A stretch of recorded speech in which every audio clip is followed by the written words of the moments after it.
जैसा कि साथी आप सभी लोग जानते हैं कि नया बैच शुरू हो रहा है। 3000 PYQs आज ही आपका EMRS का भी डेट आ चुका है। 3 डेट EMRS ने दिए हुए हैं, 17 और इसके बाद 23, बीच में एक डेट और है। ठीक है, तो 3 डेट उन्होंने दे रखे अपने हिसाब से। तो दिसंबर में आपके 2 मेन एग्जाम होने वाले हैं, फिजिकल एजुकेशन के भी इसमें पेपर होंगे। ठीक है, तो आप लोग जरूर इस चीज को ध्यान दीजिएगा कि 3000 क्वेश्चन जो होंगे, मैं बता दूं कि EMRS के लिए आप प्रैक्टिस करवाऊंगा मैं आपको। ठीक है, पुराना जो NBS का पेपर है उसकी पूरा जो हमारा सिलेबस है EMRS का वो फॉलो कर रहा है नवोदय विद्यालय को। ठीक है, और एक बात सर मान के किसी का चलिए, माइक ऑन है वो ऑफ करा दो। चलिए अब लोग समझदार हैं और माइक ऑफ कर लीजिए।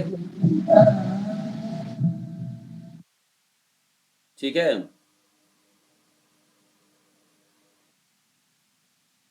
समझ में आया? तो जी EMRS सर। के लिए नवोदय और KVS विद्यालय, KVS में जो पेपर आया हुआ है, क्योंकि ये दोनों पेपर ही कौन कराता है सेटअप, ये दोनों पेपर CBSE एग्जाम बोर्ड कराती है, CBSE का। ठीक है, तो एकदम सेम पैटर्न है। मैं नवोदय को इसलिए बोल रहा हूँ क्योंकि नवोदय में अभी 2019 की वैकेंसी हुई थी, उसमें भी रीजनल लैंग्वेज वाला ऑप्शन दिया हुआ था। हालांकि उसके मार्क्स नहीं जोड़े जाते हैं, बट उसमें क्वालिफाई मार्क्स को इम्पोर्टेंट रोल होता है। तो इन सब चीजों पे जिन लोगों ने EMRS का भी भर रखा है, ठीक है, वो भी ध्यान देंगे कि थोड़ा सा उनका जो पैटर्न होगा वो थोड़ा अच्छा आएगा। BPSC का भी लेवल अच्छा होगा एस्टेट के हिसाब से। जो लोग एस्टेट को देख के BPSC की तैयारी कर रहे हैं, ठीक है, वो इस चीज को भूल जाएं कि पेपर आसान आएगा। पेपर आसान या रटे रटाए क्वेश्चंस नहीं होंगे।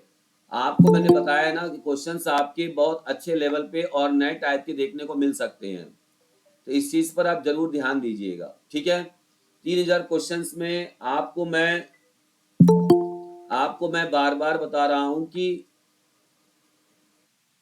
3000 क्वेश्चंस में आपको नए नए क्वेश्चंस भी देखने को मिलेंगे, कुछ अलग क्वेश्चंस भी देखने को मिलेंगे, और जो choice the correct option, match the column, ये सब वाले क्वेश्चंस भी मैं कराऊंगा। ठीक है, तो आइए शुरू करते हैं। और आज हम लोग 100 क्वेश्चंस को कंप्लीट करेंगे। जिसे भी ये बैच ज्वाइन करना है बता दूं कि 500 रुपये इसका मंथली चार्ज है।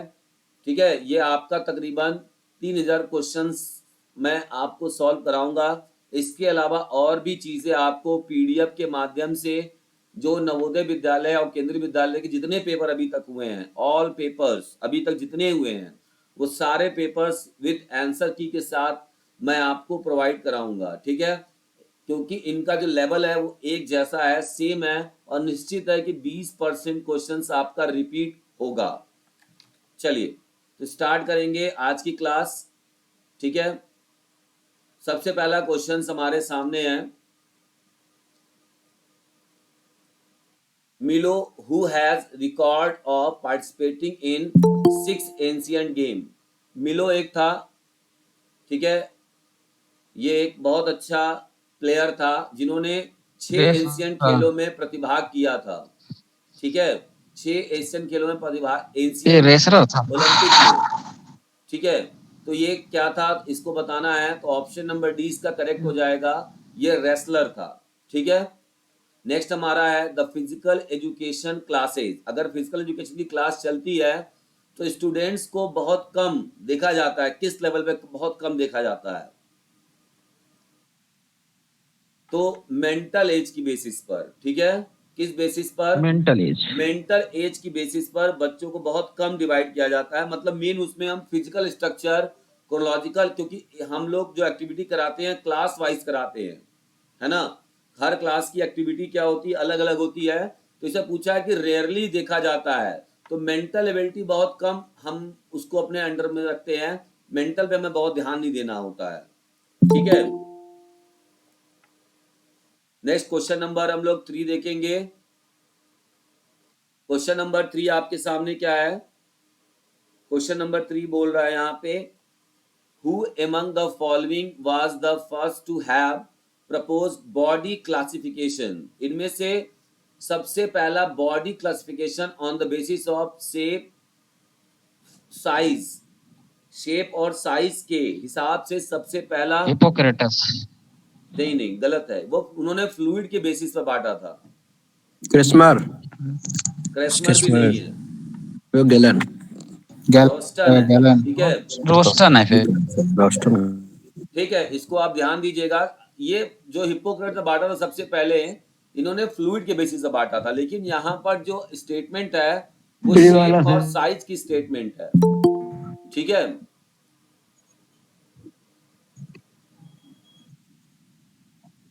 आगे बढ़ेंगे, next question, during high blood pressure, अगर हमारा हाई ब्लड प्रेशर है, ठीक है, हाई ब्लड प्रेशर है, तो which of the following chambers of the heart to work harder, इनमें से कौन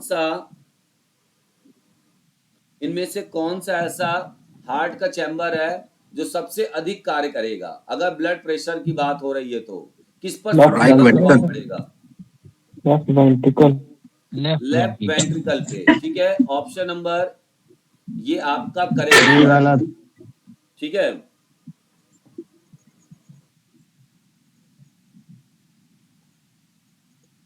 नेक्स्ट बात कर लेते हैं, how many hours before competition should athletes have carbohydrate loading? बताइए कि कंपटीशन से कितना देर पहले, तो इसका जो राइट आंसर होगा ऑप्शन नंबर डी, 3 से 6 घंटे पहले हमें लगभग कार्बोहाइड्रेट लोडिंग करना चाहिए। कार्बोहाइड्रेट लोडिंग का मतलब क्या होता है, कोई जानता है इसका पूरा कॉन्सेप्ट? इसका पूरा कॉन्सेप्ट ये होता है, ठीक है, इसका पूरा कॉन्सेप्ट क्या है? इसका पूरा कॉन्सेप्ट आपका ये होता है, प्रतियोगिता से पहले आपको 1 महीना पहले, कंपटीशन से 1 मंथ बिफोर आपको जो डाइट दी जाएगी उस डाइट में कार्बोहाइड्रेट वाली चीजों को नहीं रखा जाता है, ठीक है। एकदम कार्बोहाइड्रेट आपको बैन कर दिया जाएगा 1 महीने पहले, और जैसे ही आपका कंपटीशन होगा उसके 3 से 6 घंटे पहले सिर्फ और सिर्फ आपको क्या दिया जाएगा? सिर्फ और सिर्फ कार्बोहाइड्रेट वाला जो हमारा डोज है वो हमको दिया जाएगा, वो डाइट हमको दी जाएगी, सिर्फ कार्बोहाइड्रेट वाली डोज हमको दी जाएगी, ठीक है। तो इसी को कहते हैं कार्बोहाइड्रेट लोडिंग। अच्छा, किस प्रकार के एथलीट यूज करते हैं कार्बोहाइड्रेट लोडिंग? बॉडी बिल्डर्स है, एंड्योरेंस। अरे भाई, बॉडी बिल्डर्स को प्रोटीन चाहिए, सीधी सी बात है। इंड्योरेंस एक्टिविटी वालों को, जो मैराथन होते हैं सर, जहाँ पे हाई लेवल में आपको चाहिए इंड्योरेंस, क्योंकि आपके मसल्स के ग्लाइकोजन में जब स्टोरेज नहीं होगा तो वो कहाँ से एटीपी एनर्जी बना के मसल्स को लगातार काम करवाएंगे, ठीक है। नेक्स्ट हमारी बात है द फील गुड केमिकल्स, यहाँ पे फिट नहीं होगा, फील गुड होगा। Endorphins, commonly known as runner's high, that are released in the brain are natural opiates too. तो एक क्या होता है, एक फील गुड केमिकल होता है, एक हम लोगों में हार्मोन होता है फील गुड केमिकल हार्मोन्स, ठीक है, जो कि एंडोफिन से निकलता है, जिसे हम रनर्स हाई के नाम से भी जानते हैं उस हार्मोन्स को। ये मस्तिष्क के मुक्त किए मतलब मस्तिष्क से निकाले जाते हैं। अब आपको बताना है कि ये क्या करते हैं, increase muscles potential, improve vital capacity, add cardiac output या इनहांस पेन टॉलरेंस।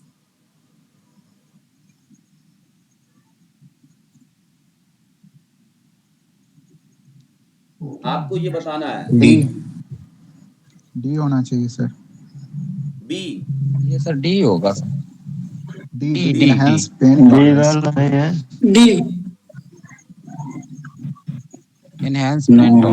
बी नहीं होगा सर, बी। अच्छा हाँ, सही इसका बात जो राइट आंसर होगा वो आपका डी ऑप्शन सही है, इनहैंस पेन टॉलरेंस, ठीक है। देखिए बात क्या हो रही है, फील गुड मतलब आपको क्या करा रहा है कि बहुत पेन को नहीं फील होने दे रहा है, तो ये हमारे ब्रेन से निकलता है, ठीक है, ये केमिकल होता है। आइए आगे बात कर लेते हैं, ट्रेनिंग द फुट, ठीक है, so that the soul faces outward is a movement called। अगर आपकी ट्रेनिंग हो रही है, या ट्रेनिंग नहीं होगा, यहाँ पे टर्निंग होगा हमारे हिसाब से, शायद कुछ टाइपिंग मिस्टेक है, नई ट्रेनिंग ही है। तो ट्रेनिंग में आप कर रहे हो, उसमें क्या हो रहा है कि आपका फिट जो है वो आउटवर्ड जा रहा है, तो इसे हम क्या कहते हैं? इवर्जन। ऑप्शन नंबर सी इसका करेक्ट होगा, एवर्जन। Eversion। ठीक है, नेक्स्ट हमारा है, और अंदर होगा जब इनसाइड करेगा तो Eversion। इवर्जन होता है। The congenital kyphosis indicate. Congenital क्या होता है ये बताएगा कोई? कॉन्जेनिटल डिजीज क्या होती है? जो जन्म से होती है। हाँ, जन्म से होती है, आफ्टर बर्थ, मतलब बर्थ से ही आपको वो डिफेक्ट आपके बॉडी में देखने को मिलता है, उसे हम कॉन्जेनिटल डिजीज कहते हैं। तो मान लीजिए किसी को birth by birth he kyphosis होता है, indicates incomplete formation of one of the following by birth. अगर किसी को शुरू से ही बर्थ से ही काइफोसिस की प्रॉब्लम है, तो वो क्या, किस चीज में प्रॉब्लम आपको देखने को मिलेगी? The rib cage, shoulder, the sternum, या स्पाइन? स्पाइन। स्पाइन। हो जाएगा। स्पाइन होगा सर। ऑप्शन नंबर डी इसका करेक्ट है, स्पाइन होगा, है ना। नेक्स्ट हम लोग देखते हैं, name the muscles which supplies pulling force on a forearm to elbow और फल्क्रम। ठीक है, यहाँ पे क्या कह रहा है कि उस पेशी का नाम बताइए जो हाथ को कोहनी को मोड़ने के लिए बाह की कलाई पर ठीक है, कर्षण बल या बल प्रोवाइड करती है। ठीक है, एल्बो के पास ज्वाइंट है और ये क्या कर रही है? Pulling force on four arm. तो ये कौन सा आपका बताना है, कौन से मसल्स है जो कि आर्म को, फोर आर्म को फोर्स लगाने के लिए बाइसेप। बाइसेप है सर। बाइसेप होगा, ऑप्शन नंबर ए। देखिए कितना आसान क्वेश्चन है, बट घुमाया किस तरह से है, पूछने का तरीका कितना हाँ, कॉम्पैक्ट थोड़ा कर लेंथ दिया हुआ है, क्वेश्चन मतलब इस तरह से पूरी और कहानी घुमा के बता पूछा। रहा है, और इससे दिक्कत होती है। अभी क्या होता है, जो लोग हिंदी वाला पढ़ के करते हैं ना, उनको दिक्कत क्या होगी मैं बता दूं कि यही होता है, हिंदी में ना एक लाइन आप पढ़ेंगे, और जैसे ही मान लीजिए ये 2-3 लाइन का क्वेश्चन होगा, तो हमने एक लाइन पढ़ा, जहां फुल स्टॉप आके दूसरा लाइन पढ़ना शुरू किया, तो ऊपर वाला चीज भूल जाते हैं कि क्या पूछ रहा था। समझ में सही आया हो गया। बात? ये चीजें आपके साथ होती होंगी, अगर जो हिंदी में बहुत ज्यादा करते हैं, ये Yes, दिक्कत sir। होती है, कंफ्यूजन बढ़ता है। एक रिसर्च है, shows that Research। individual who are high achievement are most likely to show up more। तो जो बच्चे बहुत ज्यादा अचीवमेंट पर विश्वास करते हैं, ठीक है, बहुत ज्यादा अचीवमेंट में विश्वास करते हैं, तो उनमें क्या देखने की संभावना मिलती है? उनका इंटेलिजेंस ज्यादा अच्छा होता है, इजी गोइंग होते हैं, एक्सट्रोवर्ट होते हैं, या कॉम्पिटिटिवनेस नेचर के होते हैं। कहने का मतलब क्या है? एच का मतलब होना होता है चाहिए नीड ऑफ अचीवमेंट, जो अचीवमेंट पे ज्यादा विश्वास करते हैं। ये बच्चे किस प्रकार के होते हैं? प्रतिस्पर्धा नहीं होगा सर इसमें? बुद्धिमत्ता होगा। ऑप्शन नंबर डी प्रतिस्पर्धा ये डी होगा। होते हैं, अचीवमेंट पे ज्यादा विश्वास करते हैं। तो ये जी जी बच्चे जी। कॉम्पिटिटिवनेस पे ज्यादा बिलीव करते हैं। कॉम्पिटिटिवनेस भी करना एक प्रकार से पर्सनालिटी के अंदर आता है। हमने बताया है कि एक पर्सनालिटी होती है, आजकल बहुत ज्यादा प्रचलन में है ये पर्सनालिटी, OCN करके होता है। बताए थे एक बार। बताया था, ओपनेस, ठीक है, ये कॉन्शियसनेस, एक्स्ट्रावर्जन, एग्रीबलनेस और न्यूरोटिसिज्म। ये पूछा जाएगा आपसे, ये बीपीएससी में आ सकता है बहुत ज्यादा। इसको हम 5 फैक्टर्स मॉडल ऑफ पर्सनालिटी भी कहते हैं। 5 फैक्टर्स मॉडल ऑफ पर्सनालिटी। एक होता है different types of personality, type A, type B. तो टाइप ए अगर पूछेगा, मान लीजिए पर्सनालिटी के टाइप में यही क्वेश्चन पूछेगा, तो ये टाइप ए में होती है, मतलब टाइप ए कैटेगरी के जो पर्सनालिटी होती है, उसमें क्या है, मैंने अपने नोट्स में इस चीज को दिया हुआ है। आइए नेक्स्ट बात करते हैं, what kind of groups are generally more cohesive. किस प्रकार के जो ग्रुप होते हैं उनमें अधिक एक दूसरे के प्रति आकर्षण होता है, कोहेजन देखने को मिलता है। तो बड़ा ग्रुप होगा तब बिखरे हुए ग्रुप होंगे तब, रेशियल ग्रुप होंगे तब, या छोटे ग्रुप होंगे तब?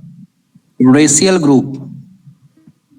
नहीं भाई, रेशियल ग्रुप में कैसे होगा? छोटे ग्रुप से, स्मॉल ग्रुप। जितना छोटा छोटे ग्रुप ग्रुप हो होगा डी वाला सही उतना है। ज्यादा। देखिए, अगर आपका परिवार बहुत ज्यादा बड़ा है तो क्या आप सबको समय दे पाएंगे? कोहेसिव रह सबके प्रति वो चीजें नहीं आप कर पाएंगे। नहीं नहीं नहीं। ठीक है, जितना छोटा आपका परिवार और ग्रुप होगा उतना ज्यादा आप कोहेजन होगा। कोहेजन हमने बताया है क्या होती है कोहेजन। हम्म, कोहेजन का मतलब होता है दूसरे के प्रति आकर्षण और दूसरे के प्रति वो, ठीक है ना। तो ये चीज का आप ध्यान रखिएगा। ये वाला 1 मिनट थोड़ा सा, चलिए यहां नीचे दिया हुआ है classical conditioning, neutral stimulus, money और कॉग्निटिव मैप। थोड़ा सा इसको समझते हैं। क्लासिकल कंडीशनिंग का मतलब क्या होता है? आपने पढ़ा होगा क्लासिकल कंडीशनिंग एक थ्योरी भी है फिजिकल एजुकेशन में, है ना। उसके अंदर 2 चीजें बताई। क्लासिकल कंडीशनिंग का मतलब क्या है? देखिए, जो भी चीजें आपको इसमें समझ में आ रहा है पहले उसको मेल करिए।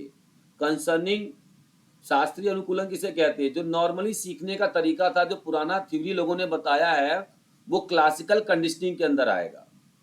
मतलब पुराना जो सीखने का पैटर्न बताया था वो आपका किस में आएगा? क्लासिकल कंडीशनिंग है। अब इसमें देखिए क्या बोलता है, concerning formation of association between stimuli and response, यानी SR, and organism, mental presentation of the features of environment. ये तो पहले वाले का नहीं होगा, मैं पहले वाले का खोज रहा हूँ। ये कुछ ठीक लग रहा है। A process not connected to any automatic or innate response, ये भी नहीं है। A common form of secondary or indirect reinforcement, ये भी नहीं है। तो ए का पहला हो जाएगा।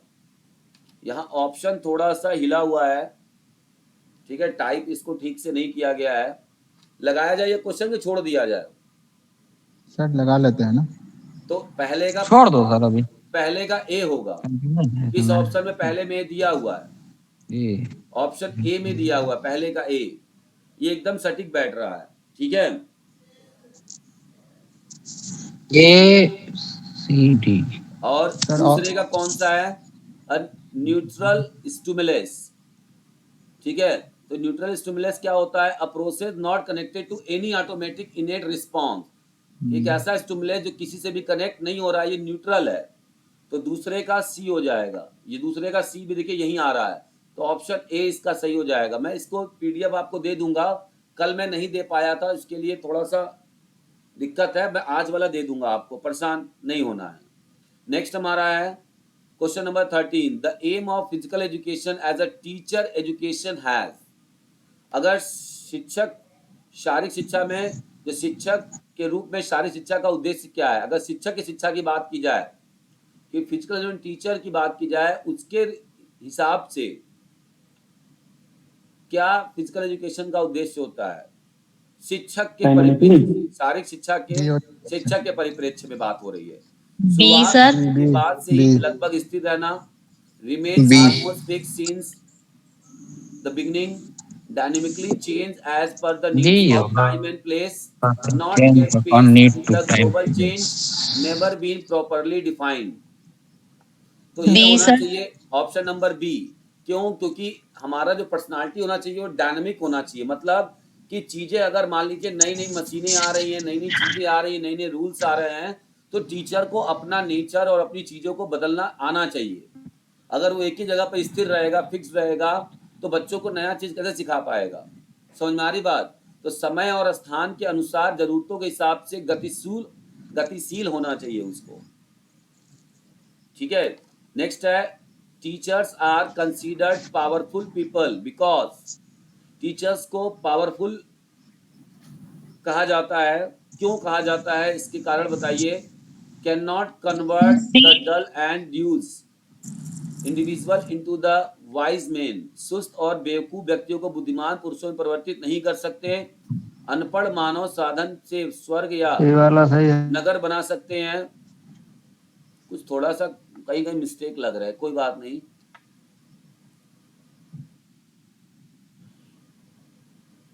किसी भी स्तर के छात्रों को भावनाओं को उत्तेजित कर सकते हैं। ये ऐसे काम कर सकते हैं जो कोई और नहीं कर सकता। सी तो हो टीचर जाएगा। सर को सी सबसे ज्यादा माना जाता है। सी होगा सही। ये बी है सी होगा लगभग। कि सी है? बी सी सर सी वाला ज्यादा है। होगा। किसी भी स्तर पर छात्रों की भावनाओं को ऑप्शन उत्तेजित नंबर कर बी इसका सकता है। करेक्ट होगा, ठीक स्टिमुलेट। है।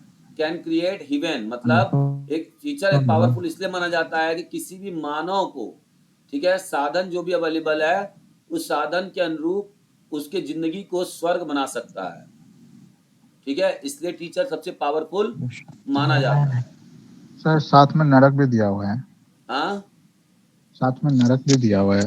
हाँ, तो हेल दिया। ये टीचर पे तो डिपेंड करता है। अगर आपने ठीक से काम नहीं किया अपना, जिस जिम्मेदारी के लिए आप बनाए गए हैं, तो नर्क भी बन सकता है वो, सही है। ठीक है। नेक्स्ट हमारा है, यहाँ पर देखिए मिलान करने के लिए दिया गया है कि शारीरिक शिक्षा का जो ट्रेंड आया वो कैसे कैसे आया और कहाँ कहाँ पे किस नाम से कोर्सेज शुरू हुआ था, वो आपको बताना है। तो ड्रिल मास्टर कहाँ से शुरू हुआ था? Aimed in physical education, physical education अखाड़ा। ये तो है अखाड़ा तो आपको पंजाब पता है, यूनिवर्सिटी। अखाड़ा तो श्री हनुमान व्यायाम प्रसारक में है, तो चौथे का ए हो जाएगा। चौथे का ए देखिए सी वाले ऑप्शन में आ रहा है। तो एक जो पहले आसान होता है उसको मिलाइए, ठीक है। अब चौथे को पकड़ के पहले का डी देख लीजिए, ड्रिल मास्टर एंड ये एनआईएस और एनसीपी को नियंत्रित करता है, ठीक है। ड्रिल मास्टर्स क्या है? ये जो ड्रिल मास्टर होते हैं ये किसको नियंत्रित करते हैं? एनआईएस और NCP, national college of physical education में जो चीजें होती हैं वहां पर रखे जाते हैं ड्रिल मास्टर, ठीक है। ये पहले का मतलब कहा जाता था। अभी क्या बोला गया? एमेड। तो एमेड इन फिजिकल एजुकेशन कहाँ शुरू हुआ था? ये एमपीएड होगा सर। ये वाला सर पंजाब MP गवर्नमेंट होगा, college of PO। Physical education. Punjab में सर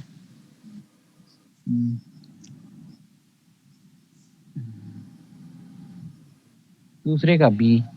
सभी ठीक है, तो ये हमारा राइट आंसर होगा। आगे बढ़ते हैं सी।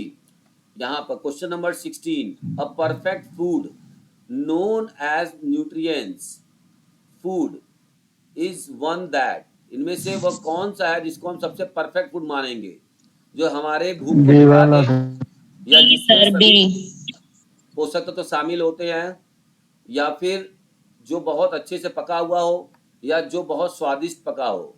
तो ऑप्शन नंबर बी, जिसमें ऑल न्यूट्रिएंट्स का बी कंटेंट सही और है। प्रपोर्शन एकदम गुड होता है, तो ऑप्शन नंबर बी इसका करेक्ट हो जाएगा।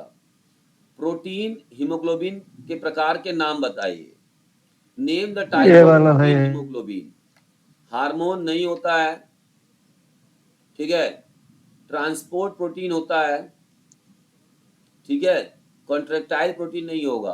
तो इसका जो आपका हो जाएगा that is option number B, transport protein. यहाँ बोला हीमोग्लोबिन किस प्रकार का प्रोटीन है, पूछने का इसका चाहता है कि हीमोग्लोबिन ट्रांसपोर्ट किस है। प्रकार का, तो हीमोग्लोबिन ट्रांसपोर्ट प्रोटीन होता है। कॉन्ट्रेक्टाइल प्रोटीन कौन होता है? ट्रांसपोर्ट। एक्टिन और मायोसिन, ठीक है, ये कॉन्ट्रेक्टाइल प्रोटीन है, याद रखिएगा। नेक्स्ट है रेबीज, मलेरिया, डिसेंट्री यानी पेचिस और एड्स। अब आपको बताना है कि किस प्रकार के रोग होते हैं। डी ऑप्शन होगा सर इसका।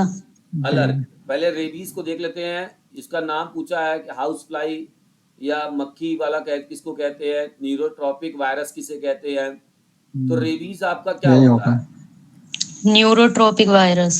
तो पहला का आपका बी ऑप्शन न्यूरोट्रॉपिक होगा, वगैरह। न्यूरोट्रॉपिक ऑप्शन ए का, पहले का बी। तो पहले का बी आपका ऑप्शन नंबर डी डी में है दिया हुआ है, ठीक है। दूसरे का डी सही है, मलेरिया, हाँ, प्लाज्मोडियम, ठीक है, ये आपका दूसरे का डी हो जाएगा। सही है। तीसरा आपका क्या हो जाएगा? House fly. हाउस फ्लाई, और ये आपका हो जाएगा भाई चौथे का ए हो जाएगा। तो ऑप्शन नंबर डी इसका करेक्ट है। नेक्स्ट है, स्केलेटल मसल्स और heart muscles will become stronger only.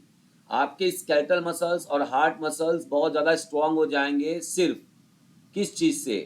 Frequently expose to the more innovative exercise, अक्सर आप नए नए एक्सरसाइज करने से या कसरत करने से, या ग्रेजुअली ये वर्क वाला सही है। a load greater than that it is used to, धीरे धीरे एक भार को मुकाबले में अधिक करने से, मतलब कहने का एक प्रोग्रेशन ऑफ लोड को धीरे धीरे बढ़ाने से, supplied with higher dose of oxygen and nutrients. यहाँ देखिए स्केलेटल भी बोल रहा है और हार्ट मसल्स भी बोल रहा है, दोनों को स्ट्रांग बनाना है। या provide better facilities for training heart. B option B से सही होना चाहिए। ऑप्शन नंबर 20 का करेक्ट है। धीरे धीरे भार को बढ़ाते जाइए तो आपके जो हार्ट है, ठीक है, इसीलिए प्रोग्रेसिव लोड रशियन कहा मेथड। जाता है। प्रोग्रेशन ऑफ लोड का एक प्रिंसिपल भी दिया गया स्पोर्ट ट्रेनिंग में। नेक्स्ट है एडॉप्टेशन, पीरियडाइज्ड और ट्रेनिंग या ऑप्टिमल लोड, इसको क्या क्या कहते हैं? देखिए बहुत अच्छा क्वेश्चन है आपके सामने, ये तो इजी है, मतलब आपको लगाना चाहिए, ये क्वेश्चन आ सकती है। अब हम लोग इसमें सबसे पहले किसको सॉल्व करें बताइए? Optimal load. चलिए एडॉप्टेशन। ऑप्टिमल लोड करते हैं। क्या पूछ रहा? The way body Optimal programs load muscles देखो। To remember particular activities, movement of skills, ये मुझे नहीं लग रहा है। A mathematical way of preparing oneself to achieve some predetermined goal, ये डाउट में थोड़ा सा कर भी सकते हैं। Exercise pressure which in neither too low or not, तो ये मिल गया आपको। चौथे का सी, ये वाला ये करेक्ट है। क्लियर है। नाइदर टू लो और ऑप्शन नॉट ये है। हाई, तो बहुत ज्यादा हाई भी नहीं है ट्रेनिंग का लोड और ना बहुत ज्यादा लो हो, तो इसी को हम ऑप्टिमल लोड कहते हैं। तो चौथे का सी खोजना है। तो चौथे का सी आपका ऑप्शन नंबर ए में दे रखा है। पहले का ए देख रखा है एडॉप्टेशन, मतलब क्या होता है? A way of body programs muscles to remember particular activities, movement of skills. यहाँ सही नहीं लग रहा मुझे। A mathematical way of preparing oneself achieve some permanent goal, a method that cycles that intensity and training objectives, ये आपका periodisation approach होता है। दूसरे का डी दिया है, हाँ तो यही सही है फिर, यस सर। ठीक है, यही सही है। जिसमें साइकिल की बात आ गई वो पीरियडाइजेशन हो गया हमारा, ठीक है। आइए नेक्स्ट क्वेश्चन नंबर 21 क्या बोल रहा है? Which of the following is considered a sapling frame, ये आपका रिसर्च का क्वेश्चन है। नेक्स्ट हम बात करेंगे अ सर्वे जनरेट्स रियल डेटा, ये भी आपका क्वेश्चन किसका है? रिसर्च का। The maximum number of cases that entire, ये भी आपका जा रहा वही क्वेश्चन, ठीक है।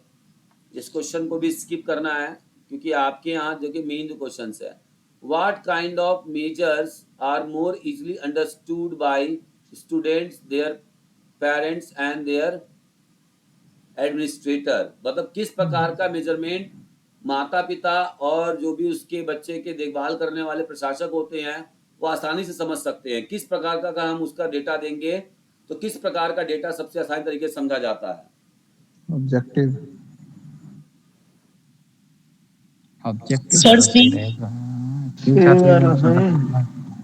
ऑप्शन नंबर बी इसका सही है, ऑब्जेक्टिव। मतलब अगर हम डायरेक्टली न्यूमेरिकल फॉर्म में बच्चे का डेटा देंगे ना कि 100 में से इतना नंबर लाया है या 100 में से इतना 80 नंबर लाया है, तो वो क्या हो जाएगा? 100 में से 80, ये हमारा बच्चे का इजीएस्ट अंडरस्टैंड हो जाएगा, लोग परसेंटेज निकाल पाएंगे। तो न्यूमेरिकल डेटा को इजीली लोग समझ सकते हैं।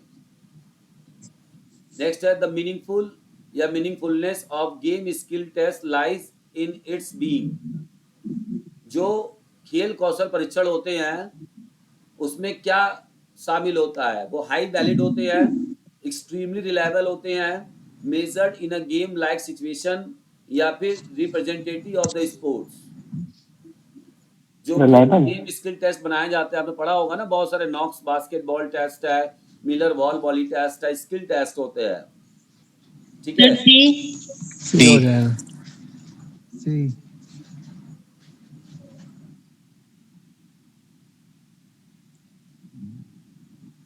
डी है सर। ऑप्शन नंबर सी इसका करेक्ट है, measured in game like situation. मतलब वो जो स्किल टेस्ट बनाए जाते हैं वो गेम लाइक सिचुएशन को हाईली डिफाइन करते हैं कि अगर इस प्रकार का सिचुएशन होगा तो ये बंदा किस प्रकार से वहां पर परफॉर्म करेगा उसका स्किल्स का लेवल क्या होगा। ठीक है, नेक्स्ट आगे बढ़ेंगे क्वेश्चन नंबर 28 पे। Which one of the following is not a major domain of physical education? निम्नलिखित में से कौन सा शारीरिक शिक्षा का प्रमुख क्षेत्र नहीं है? नहीं है पूछा है। रिसर्च होता है, इंस्ट्रक्शंस भी होता टीचिंग है। Skill sir. ठीक है, आपको ये बताना है। Option option number D, inspection. D वाला इंस्पेक्शन फिजिकल एजुकेशन का कोई भी क्षेत्र में नहीं होता है। टीचिंग स्किल्स होगा, इंस्ट्रक्शंस दिया जाता है, रिसर्च ओरिएंटेड आपका होता है फिजिकल एजुकेशन। ठीक है, नेक्स्ट हमारा है question number 29। Effective supervision is one that helps the physical education teacher to. सबसे प्रभावी सुपरविजन कौन सा माना जाएगा इसमें से? जो ग्रो इन स्टेचर प्रोफेशनली, जो पेशेवर रूप से लोगों को वृद्धि करने में मदद करता है, डेवलप गुड पर्सनालिटी, या एजर्ट ऑन द इन्वायरमेंट, या engage in some kind of research. D वाला बी। D sir.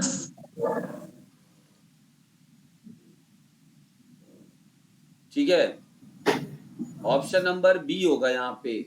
जो कि देखिए सुपरविजन का मतलब क्या होता है? Teaching learning process, teaching learning process को इम्प्रूव करना। तब आप जब टीचिंग लर्निंग प्रोसेस को इम्प्रूव करते हैं, टीचिंग लर्निंग समझते हैं ना, सुपरविजन कब होता है? ताकि जो पढ़ाई का स्तर है उसको बढ़ाया जा सके। उससे क्या होता है? आपकी पर्सनालिटी डेवलप होती है। ठीक है, अब देखिए यहाँ पर दिया हुआ है informal organisation, professional service organisation, statutory organisation, या स्पोर्ट्स क्लब। ठीक है, ये आपको बताना है।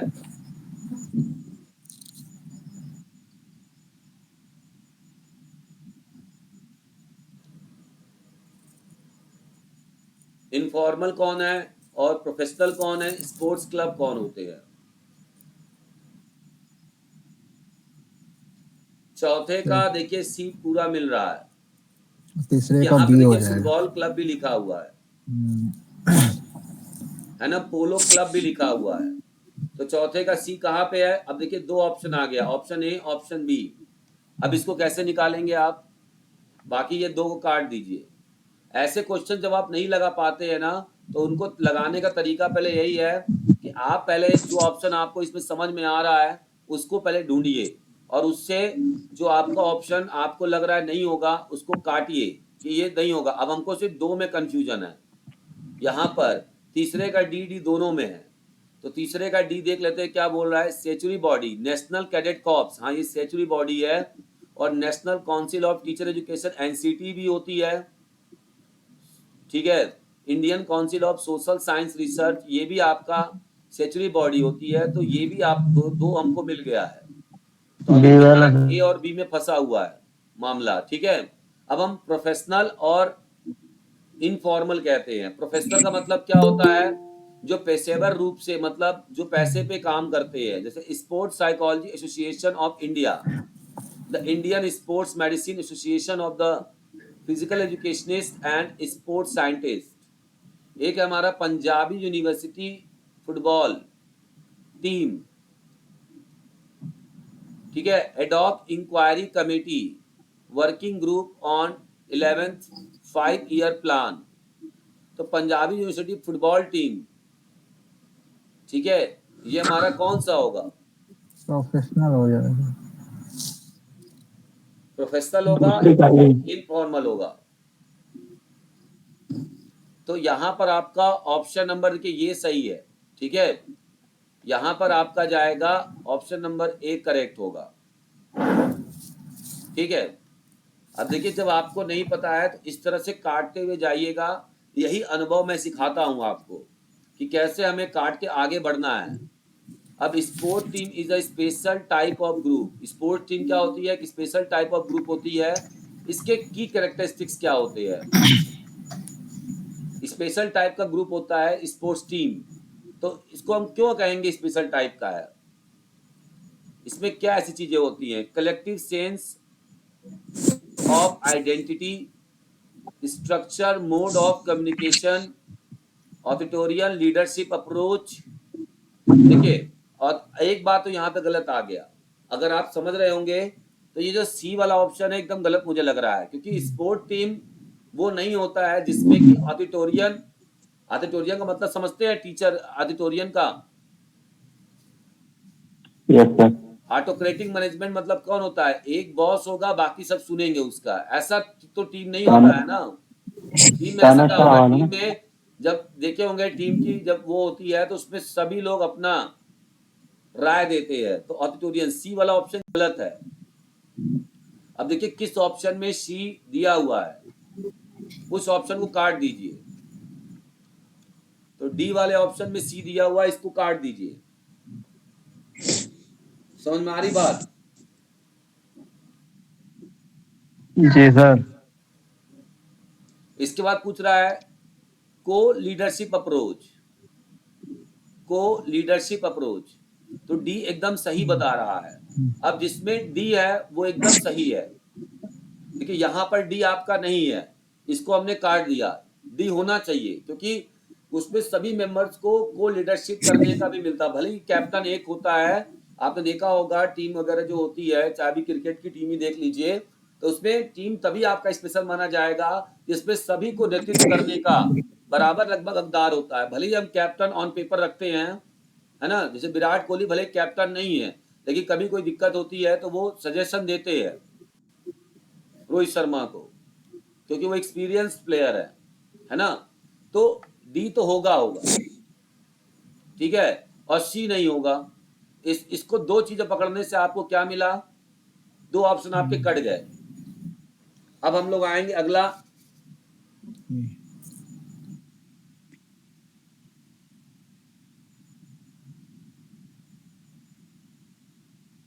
मानदंडों और सामाजिक नियमों का विकास, ये भी होगा sir. Norms and social rules, ये भी सही है आपका, ई भी सही है। ठीक है, तो अभी तक आपको क्या मिला? डी और ई मिला। तो आप चाहे तो इन दोनों की बेसिस पर, लेकिन देखिए यहाँ पर डी और ई है और यहाँ पर भी आपका डी और ई है। सर डी वाला भी तो ऑप्शन सही है। तो मैं तो बोल रहा हूँ, अभी देखिए ना, अभी इसको निकालते हैं।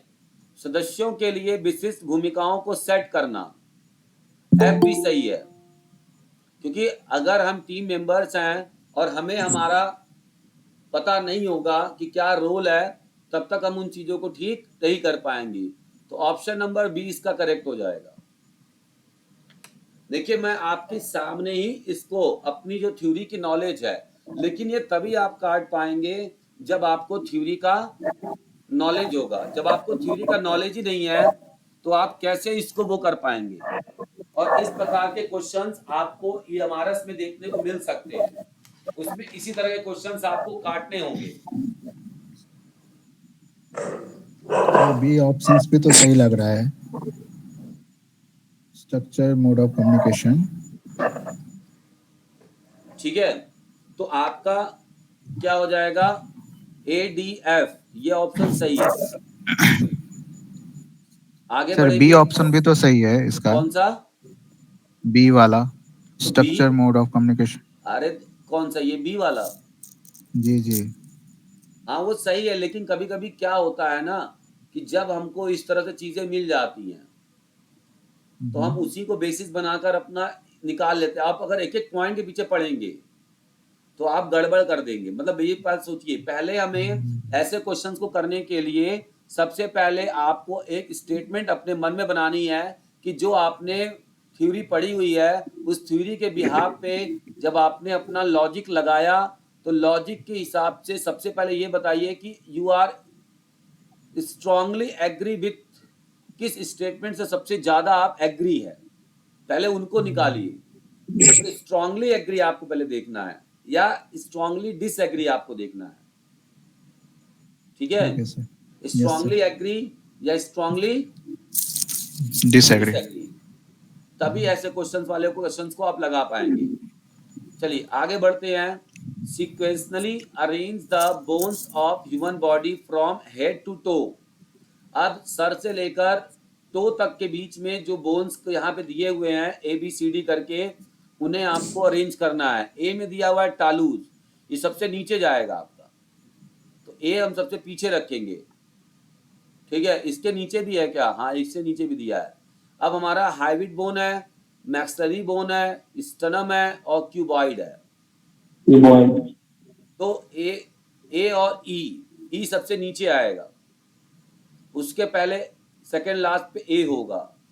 ये लगा पा रहे आप लोग? सबसे पहले आपका सी वाला होगा, उसके बाद बी होगा, तो C B D A E. C 1 number हो गया, बी आपका 2 नंबर हो गया, डी आपका 3 नंबर हो गया, ए आपका 4 नंबर हो गया, ये आपका 5 नंबर हो गया। अब हम देखते हैं हमारा क्या बना। C B D A E, C B D A E, option number C है। ठीक है, ये लेकिन आप तभी कर पाएंगे जब आपको सारे बोन्स का नाम पता होगा। यहाँ पर बहुत अच्छा क्वेश्चन दिया हुआ है। स्ट्रेन, स्ट्रेन क्या होता है, किस प्रकार की इंजरी है? ए का दूसरा हो जाएगा। स्प्रेन क्या है? लिगामेंट इंजरी है, बी का तीसरा हो जाएगा। लैक्रेशन क्या होता है? ब्लीडिंग। टेनिस एल्बो आपकी मसल्स इंजरी है। ठीक है, तो थोड़ा सा ये चीज आप अपना दिमाग लगाए। अब देखिए, आप अगर प्योरली कहेंगे टेनिस एल्बो, सर ये तो हमारा लिगामेंट और टेंडन की इंजरी है। अगर प्योरली देखा जाए तो टेनिस एल्बो आपके टेंडन में होता है, लेकिन यहाँ पर हमको जब 2-3 चीजें मिल गई हैं तो एक चीजों को इग्नोर भी करना चाहिए, ऐसे कोई दिक्कत नहीं है। लेकिन आपका 3 ऑप्शन जब सही मिल रहे हैं तो एक आप डायरेक्टली ले सकते हैं। जैसे ना, एक ऑप्शन होता है, 2 ऑप्शन आपके दे रहे हैं कि ये होता है, ये होता है, लास्ट में डी वाला दे दिया ऑल ऑफ दीज, लेकिन आप 2 स्टेटमेंट से करेक्ट है। बी वाला भी आप करेक्ट मानते हैं और सी वाला भी आप करेक्ट मानते हैं। ए वाला आपको डाउट में है, लेकिन ऑप्शन में दे दिया आपको ऑल ऑफ दीज, तो आप किसके साथ जाएंगे? ऑल ऑफ दीज के साथ जाएंगे। ये चीज आप ध्यान रखिए। ठीक है, थोड़ा सा यहाँ पे देखिए फंसाने की कोशिश किया हुआ है टेनिस एल्बो को देकर, लेकिन फिर भी हम सॉल्व करेंगे इसी से। Strain is the ligament injury, तो पहले का तीसरा हो जाएगा, तो ए का तीसरा हमें मिल गया। यहाँ पर बी का चौथा भी देख लेते हैं। देखिए यहाँ पर इसको दे दिया, बी का चौथा दे दिया है, तो ये भी सही है। देखिए अभी मैंने वही बात बोली थी ना आपसे, अभी यही बात बोला था मैंने। बी का चौथा दे दिया, तो क्या बी का चौथा नहीं हो सकता? हो सकता है सर, हो सकता है। स्ट्रेन को मसल्स इंजरी कह सकते हैं। ठीक है, फिर क्या दिया हुआ है? सी का दूसरा, वो तो नहीं होगा ना सर, ये तो नहीं होगा। इसका मतलब ये गलत है, कहीं ना कहीं ये ऑप्शन ही गलत करके दिया है। सर बी ऑप्शन है। ठीक है, ये ऑप्शन कहीं गलती है, ऊपर नीचे ऑप्शन में। इस कंडीशन में आप कैसे जाएंगे? सर बी वाले के साथ। अब देखिए यहाँ पर आपका ये थोड़ा चेंज होगा। अब आप ऐसे लाएंगे,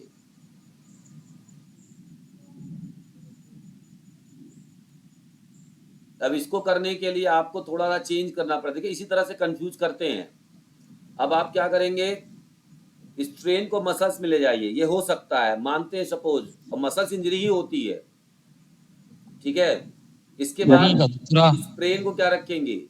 दूसरे में सर, तीसरे में, तीसरे। ठीक है, लैक्रेशन आपका सी का पहला। सबसे जो कॉन्फिडेंट आंसर कौन सा था आपका? मान लीजिए सब में आपका लैक्रेशन सबसे हमारा कॉन्फिडेंट आंसर था। Yes sir. तो ये सी का पहला किस में मिल रहा है आपको? बी वाले ऑप्शन। तो ऑप्शन नंबर 20 का करेक्ट है। 2 ऑप्शन में दे रखा है, सी का 1। हाँ, 2 डी वाले में भी दिया सर।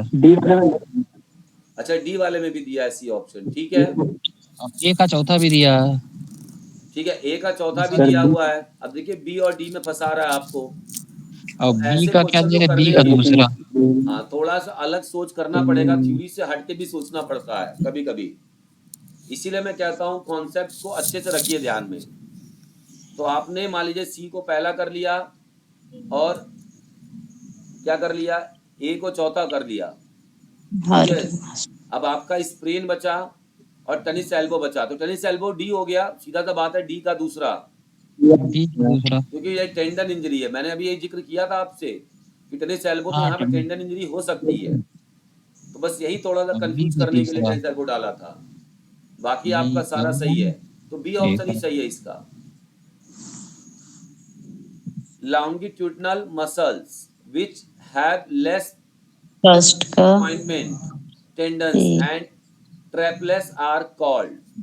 5 लॉन्गिट्यूडनल मतलब क्या होता है, लंबी मांसपेशियां हैं जिनके क्या होते हैं, लेस बेस होते हैं सी प्रोमिनेंट का टेंडन्स के, तो उन्हें क्या कहते हैं, जिसके कम टेंडन्स होते हैं लेकिन लंबे मांसपेशियां होती हैं,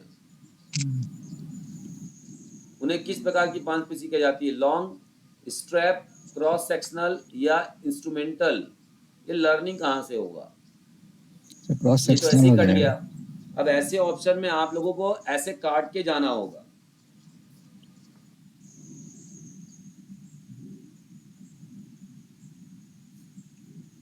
तो यहां होती है स्ट्रैप मसल्स, ठीक है, इसको हम स्ट्रैप मसल्स कहेंगे। Range of movement, flexibility. Effective integration of body, centre of gravity with in the base. ये तो बैलेंस हो गया, सी का पहला कर दो। सी का पहला कहाँ दिया हुआ है, तो डायरेक्ट ऑप्शन नंबर इसी में तो दिया हुआ है, बी बी में, बी में ठीक है। ए का पांचवा आपका सही है, मिल रहा है पांचवा से। ए का देखिए पांचवा। चौथा पांचवा छठवां सब दे दिया है कंफ्यूज करने के लिए। तो ए का पांचवा है, ये सही आ रहा है, ए का पांचवा जाएगा, ये ए का पांचवा हो गया, ठीक है। और आपका सी का पहला हो गया, ए का पांचवा बी और ऑप्शन। सी का पहला, बी का चौथा दिखा रहा है, effect integration of body, coordination, specific gravity, strength सही। ठीक है। डी का छठवां, छठवां। ठीक है। तो बी ऑप्शन सही है इसका। कभी कभी देखिए थोड़ा बहुत एक दो क्वेश्चन का आंसर नहीं भी मिलेगा, लेकिन जो आपको नॉलेज है उसके बेसिस पर दो तीन कम से कम आप सही करिए। नेक्स्ट है, which of the following can not provide any energy, vitamin C. Vitamin C option है, ये कोई भी एनर्जी प्रोवाइड नहीं करता। ये देखिए आपके मूवमेंट्स हैं बॉडी के, सुपाइनेशन, एबडक्शन, प्रोनेशन, एडक्शन। सबसे पहले आप किसको पकड़ेंगे, एडक्शन, पास आना। एडक्शन, ऐड करना, पास आने वाला, ये तो हो शरीर जाएगा के मध्य फर्स्ट। सतह से दूर जाना है, दूर तो नहीं होगा, अबडक्शन हो जाएगा ये ओ, आपका डी का ठीक पहला है। हो जाएगा, किसी अंग हम्म, को शरीर के और ले जाना, नजदीक लाना, तो ये ये एडक्शन। डी का पहला, तो डी का पहला आपका ऑप्शन नंबर सी में आ रहा है, और बी का तीसरा। ठीक है। बी का तीसरा। तो सी में आ रहा है। उसके बाद आप देख लीजिए, पकड़िए धीरे धीरे, ए बी का का यहाँ सी पर आ गया आपका बी का, सी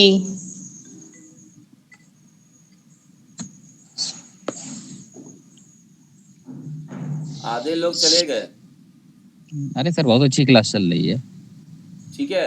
इस तरीके से चीजों को देखिए, अगर हम वही रटन ट्राई क्वेश्चन सब जगह कराएंगे, इसका ये है, चार ऑप्शन ले लो, स्टैटिक क्वेश्चन हमने आपको बता दिए, तो वो तो आप भी कर लेंगे ना अपने से, क्योंकि उसके लिए बताना पड़ेगा अब आप लोग को, इतना तो अनुभव हो ही गया है। हाँ नहीं, ये दिमाग क्वेश्चन फंसाने वाले ऐसे चाहिए। फंसेंगे ना आप तो, और आपको जो नौकरी दिलाएगा वो तो ऐसे क्वेश्चन नौकरी दिलाएंगे ना।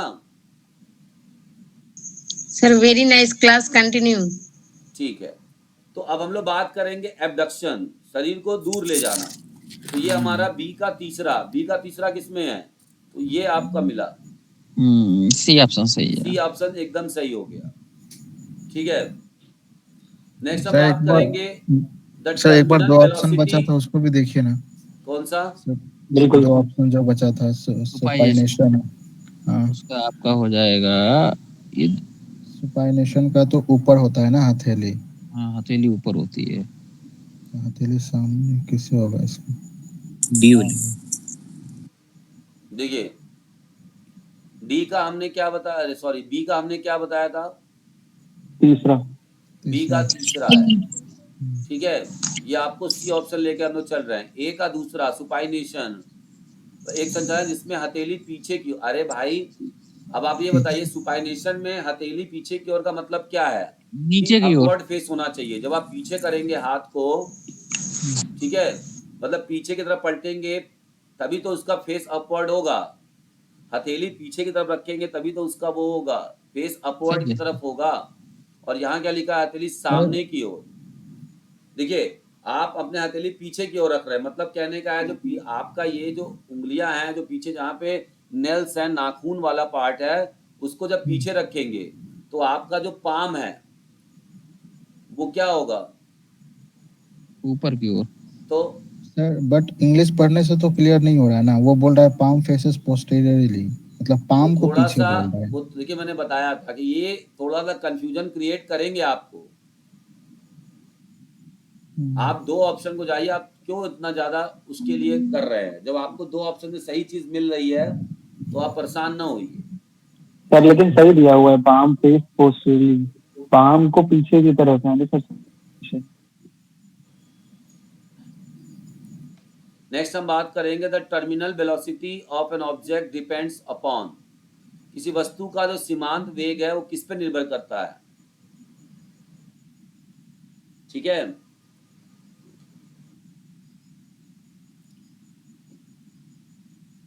तो उसके मास पे, वेलोसिटी हमारा मास पे, शेप पे, ग्रेविटी पे, ग्रेविटी पे पे। नहीं करता है, ग्रेविटी सेम रहती है। हाँ वॉल्यूम पे। तो ए बी और डी इसका आंसर सही है, ऑप्शन नंबर बी इसका सही हो जाएगा, ठीक है। नेक्स्ट पूछ रहा है की issues Baron's definition of aggression. Baron ने जो एग्रेशन का डेफिनेशन दिया है उसमें उसका की फीचर्स क्या है। Aggression is behaviour, aggression is directed, aggression is inherited, या aggression involves harm, aggression involves living being. Aggression मतलब क्या होता है, आक्रामकता। क्रोध है ना, तेजकता। क्रोध। तो क्रोध होगा तो हार्म करेगा कि नहीं करेगा, यस सर। पहले बात जान लीजिए। ए सही है क्योंकि ये मैंने बिहेवियर बताया था। देखिए बिहेवियर और इमोशंस में क्या डिफरेंस होता है, एग्रेशन इज अ बिहेवियर है। इमोशंस में जैसे आप सिर्फ एक्सप्रेशन देकर सामने वाले को जताएंगे कि गुस्से हैं, मुझसे गुस्सा हो रहे हैं आप, लेकिन जब आपने कोई चीज उठा के फेंक दिया, एक्शन कर दिया, तोड़ दिया, हार्म पहुंचा दिया, तो ये क्या हो गया। तो इसमें से ए और डी आपका एकदम सही आंसर दे रहा है।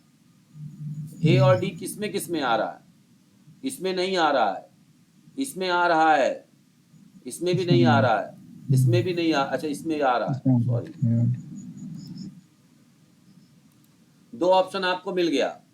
देखिए ऐसे ही क्वेश्चंस को सॉल्व किया जाता है जब आपको क्वेश्चन नहीं आता है, और यही ट्रिक सीखिए।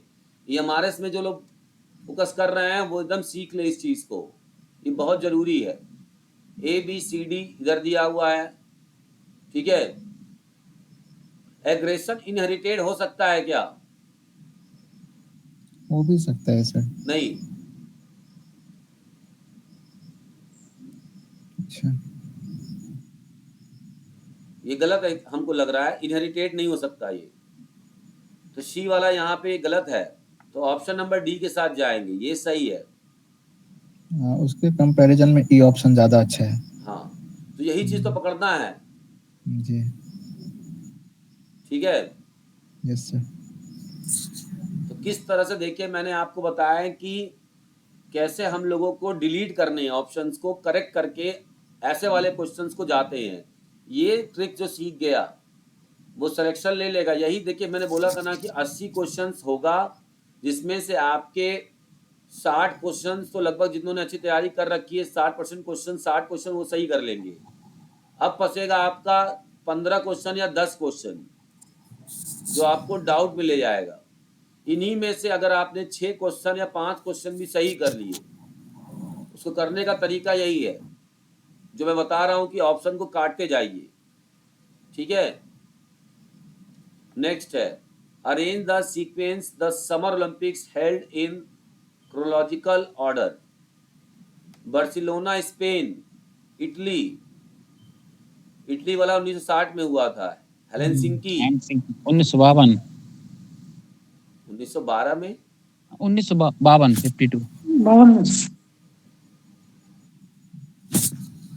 सियोल सियोल ओलंपिक शायद 88 84 पीटी उषा सियोल ओलंपिक।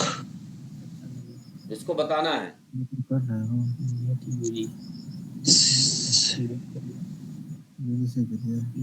इसका ABCD ABCD AB नहीं नहीं, नहीं ABCD नहीं, ये नहीं है, ये नहीं। तो कैसे बताएंगे कुछ और? सबसे पहले देखिए मेरे हिसाब से यहाँ पर बी वाला ही आएगा क्योंकि 60 में यही हुआ है और हेलसिंकी आप गलत बता रही है।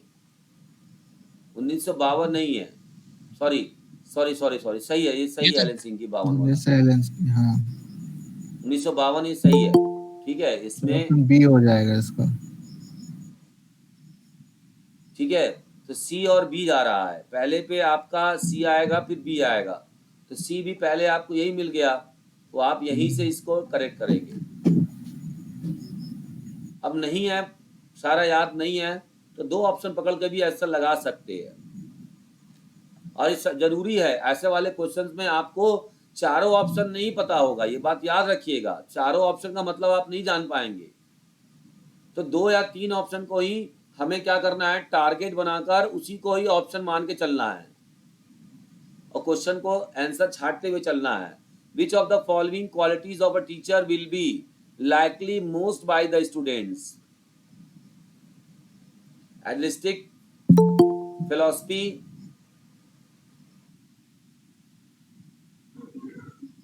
या फिर कंपनसेशन, डिसिप्लिन, इंटरटेनिंग। किस प्रकार की, ठीक है, कैरेक्टरिस्टिक्स जो होता है टीचर्स का पसंद करते हैं बच्चों को द्वारा पसंद किया सबसे ज्यादा। आइडियलिस्टिक, यही है सर, ये आदर्श दर्शन।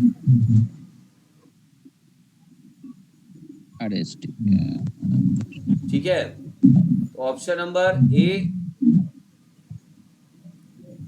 लेकिन एक ये भी है, इंटरटेनिंग भी तो हो सकता है। अनुशासन, बच्चा बहुत ज्यादा जो बच्चों को मनोरंजन करता है उसको बच्चे तो ज्यादा पसंद करते हैं।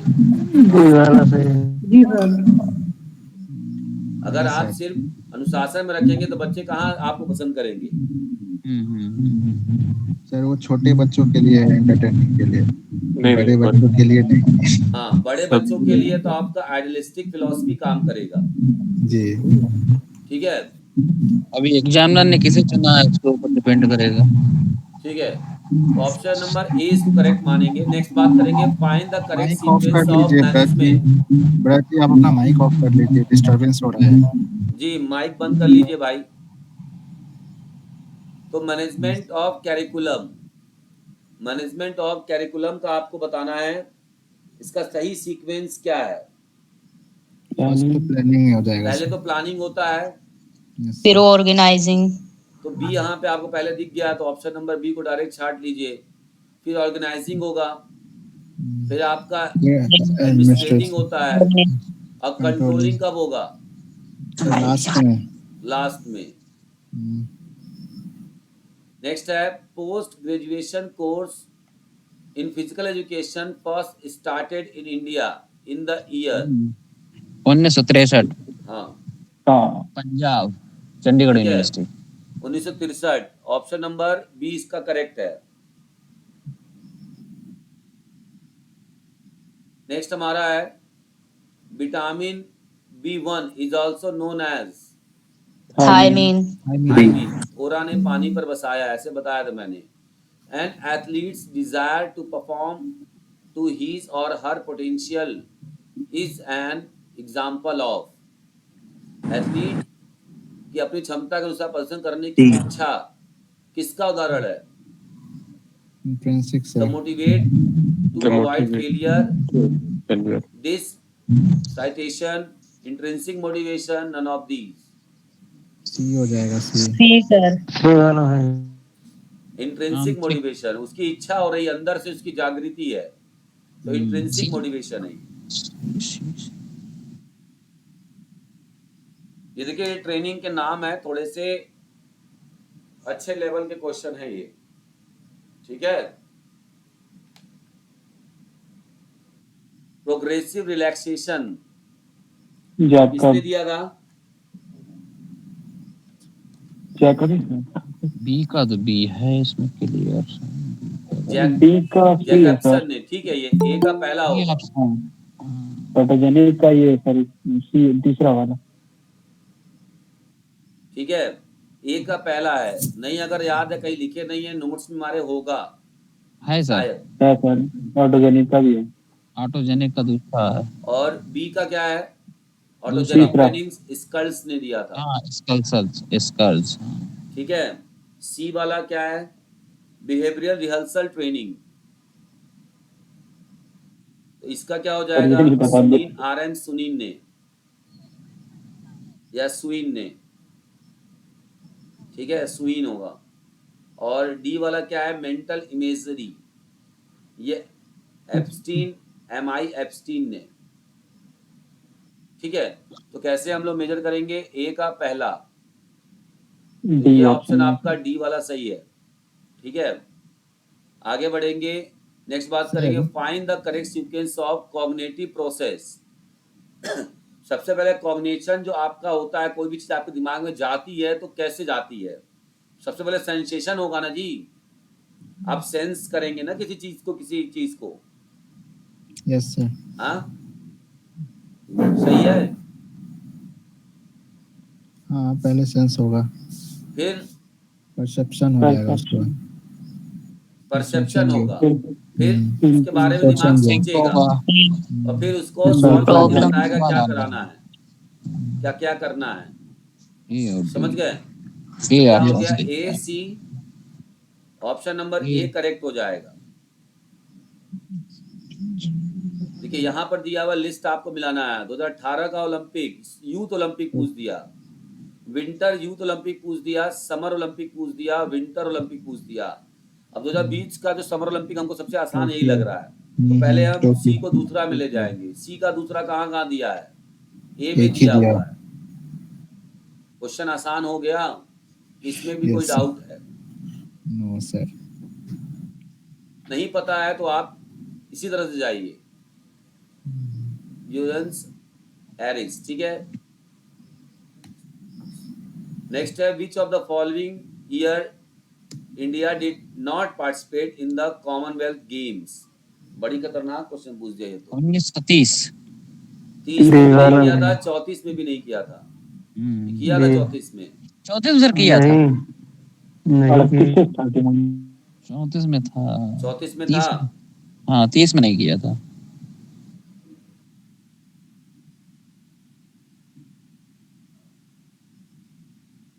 चौतीस में किया था, ठीक है। 50 में नहीं किया था और 1962 में नहीं किया था। ये हमको 3 पता है, तो इसी से मिलाते हैं BCE। कहीं पे है BCE, सी और सर। तो BCE वाला ऑप्शन सही है, यही आपका सही हो जाएगा, ठीक है। F भी है, ये मुझे नहीं पता था F वाला, 2-3 डेट जानता था मैं। आइए अब बात कर लेते हैं। देखिए कितना अच्छा लेवल का क्वेश्चन है ये। अगर आपने थ्योरी अच्छे से पढ़ी होगी तो ऐसे क्वेश्चंस को करने में दिक्कत नहीं होगी, और जिन्होंने थ्योरी नहीं पढ़ी है वो लोग डर के मारे क्लास छोड़ के जा रहे होंगे कि हम तो कुछ बता ही नहीं पा रहे हैं, समझ में नहीं आ रहा, हवा ही नहीं लग रहा मुझे। डी का तो सर पहला है इसमें। 1904।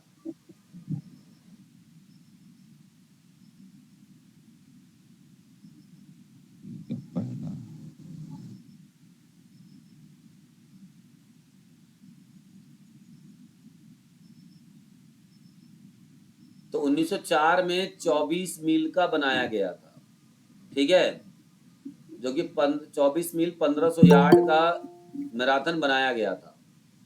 ए का तीसरा है, अब देखिए 2 जगह दिया है, ए का तीसरा यहाँ भी, ए का तीसरा यहाँ भी, इन दो को काट दीजिए। अब आप आगे चलिए, 24 में तो पूरा 26 मील 385 गज का आया था, डी का पहला, डी का पहला दोनों में दिया है, और अभी भी सॉल्व नहीं हुआ मिस्ट्री। तीसरे चलो तीसरे ठीक का है। सेकंड हो जाएगा। ये भी हो गया, ये भी हो गया, डी का पहला।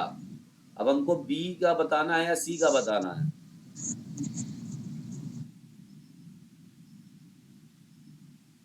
तो 1912 वाला जो है वो आपका ये हुआ था 24 मील 1725 गज का, तो बी का चौथा।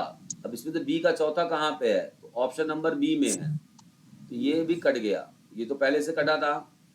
इस तरह से आप आंसर लगाना सीखिए और सीखिए, ठीक है?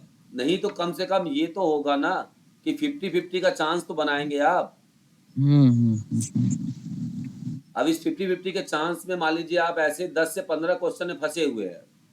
अब ऐसा तो है नहीं कि आप 15 क्वेश्चन है तो 15 में गलती मारेंगे 2 में।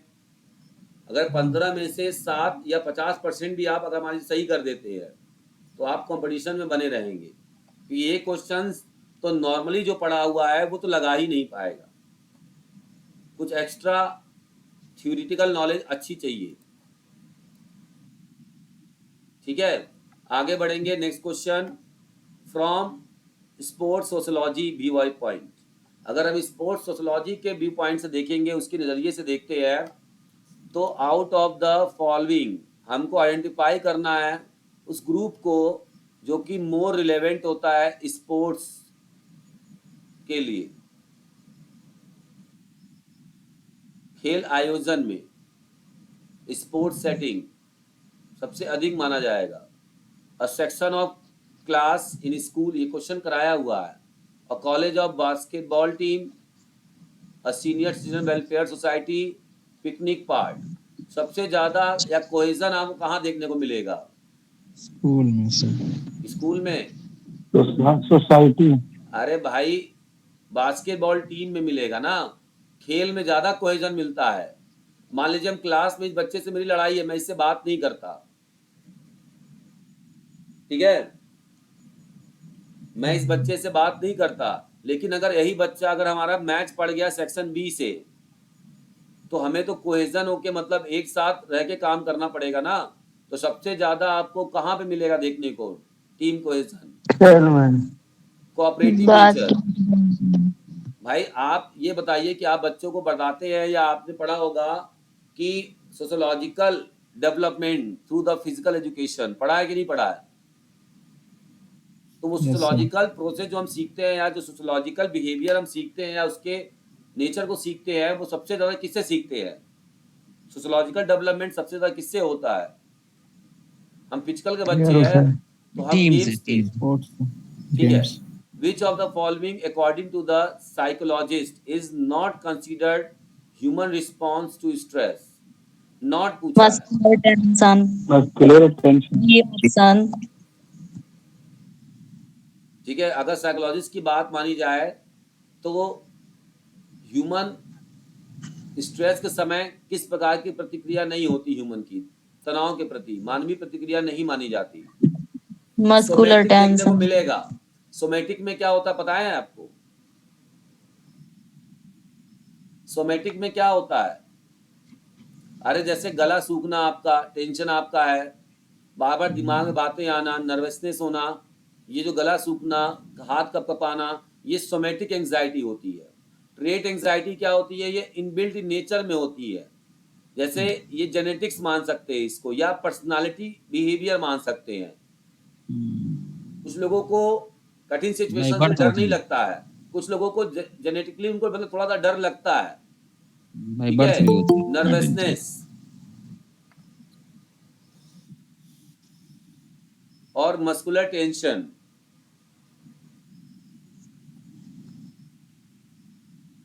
तो हम क्या मानते हैं कि स्ट्रेस से नहीं होता, मतलब according to psychologist human response Tension. Option number 20 का करेक्ट होगा, ठीक है। क्यों? क्योंकि ट्रेट एंजाइटी जो है ये आपका नेचर में है, आपकी पर्सनालिटी में है। ठीक है, आइए नेक्स्ट हम बात करेंगे, who among the following is a competent to handle emotional problems of athletes। निम्नलिखित में से कौन खिलाड़ियों की भावनात्मक समस्याओं को संभालने में सक्षम है? An educational sports psychologist, N applied sports psychologist, an experimental sports psychologist, a clinical ये वाला स्पोर्ट्स साइकोलॉजिस्ट। क्लिनिकल मतलब क्या होगा? Medical related. क्लिनिकल ही होगा, इसी को हम डायग्नोस्टिक भी कहते हैं। अगर किसी बंदे को इमोशनली किसी मतलब मान लीजिए कोई स्पोर्ट पर्सन है, अगर इमोशनली डिस्टर्ब है तो वहां पर क्लिनिकल साइकोलॉजी की जरूरत पड़ेगी, जिसको कहते हैं साइकेट्रिस्ट। ठीक है, अगर आप इमोशनली डिस्टर्ब है तो उसे कौन सही करेगा?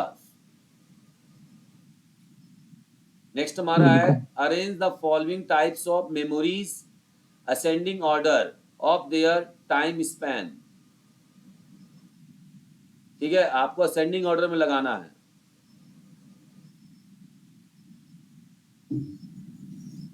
आइकॉनिक, फिर सेंसरी, इकोइक और शॉर्ट टर्म। ये थोड़ा सा बहुत हाई लेवल में क्वेश्चन है, कोई बात नहीं।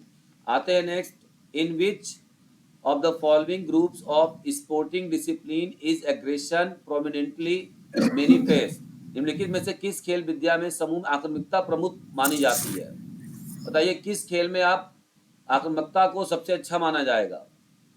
Judo, boxing. ये हो गया कुश्ती जूडो जूडो। जूडो और मुक्केबाजी में। ऑप्शन नंबर ए इसका करेक्ट है। ठीक है, नेक्स्ट है question number 56, transfer of training, condition affecting transfer, limb to limb transfer. Limb to limb transfer को क्या कहते हैं? बायलैटरल कहते हैं। क्या कहते हैं? ऑप्शन नंबर तीसरा का दूसरा, ऑप्शन नंबर बी निकल के आ गया सामने डायरेक्ट। ठीक है, transfer of learning, learning one task to affecting another, that is transfer of learning. पहले का चौथा, ये भी सही है। ठीक है, यहाँ पे थोड़ा सा ये दिक्कत हो गया है मुझे लग रहा है, नहीं ठीक है, पहले का चौथा दूसरे का पहला। Intent transfer, condition affecting transfer.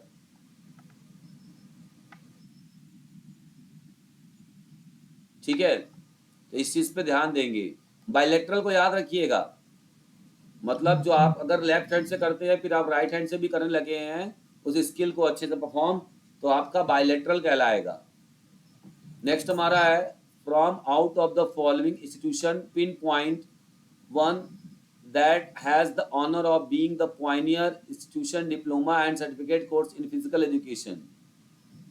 निम्नलिखित संस्थानों में से उस संस्थान को इंगित करें जिसे शारीरिक शिक्षा में डिप्लोमा और सर्टिफिकेट पाठ्यक्रम शुरू करने में अग्रणी होने का सम्मान प्राप्त है।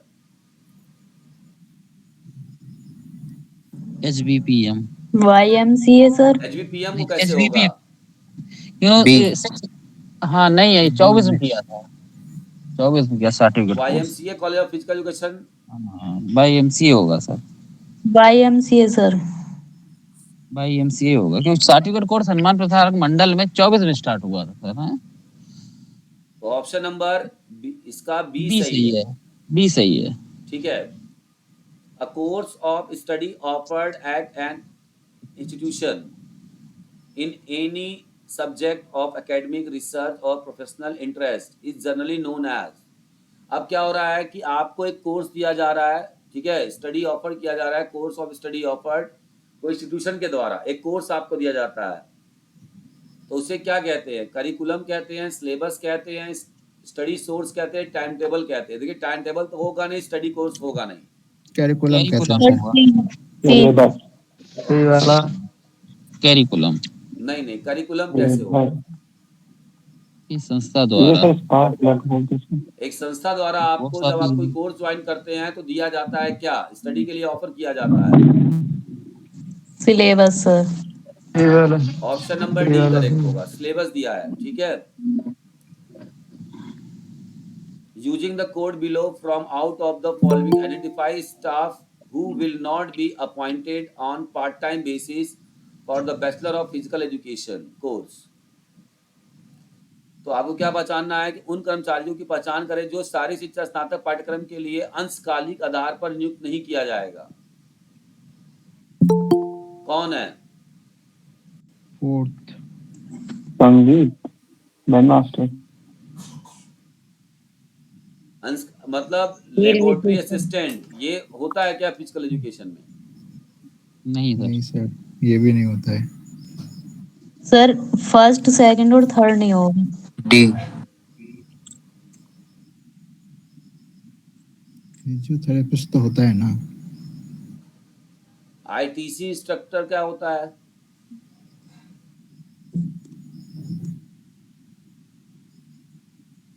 बैंड मास्टर हम रख सकते हैं, इसे पूछा है नहीं रख सकते हैं। नहीं पूछ रहे हैं ये। अच्छा, लेबोरेटरी को नहीं रख सकते हैं, ठीक है। तो तीसरा को पहले काटिए, कहाँ तीसरा दिया है, बी वाला सही। मिल गया आपको?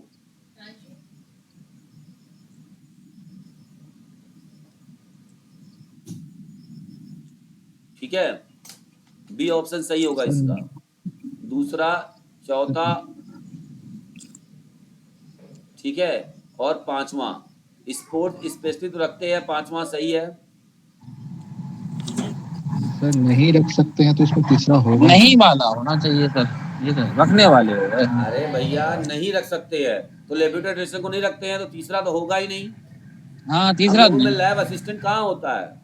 अच्छा समझ गया सर, एजुकेशन में समझ लैब गया। असिस्टेंट हाँ। सुने कभी पोस्ट? बात ठीक है समझ में सर। नहीं आ रही है? समझ में आ रहा है। पूछा है नहीं रखते उनको हटाइए, तो लैब असिस्टेंट को नहीं रखते हैं।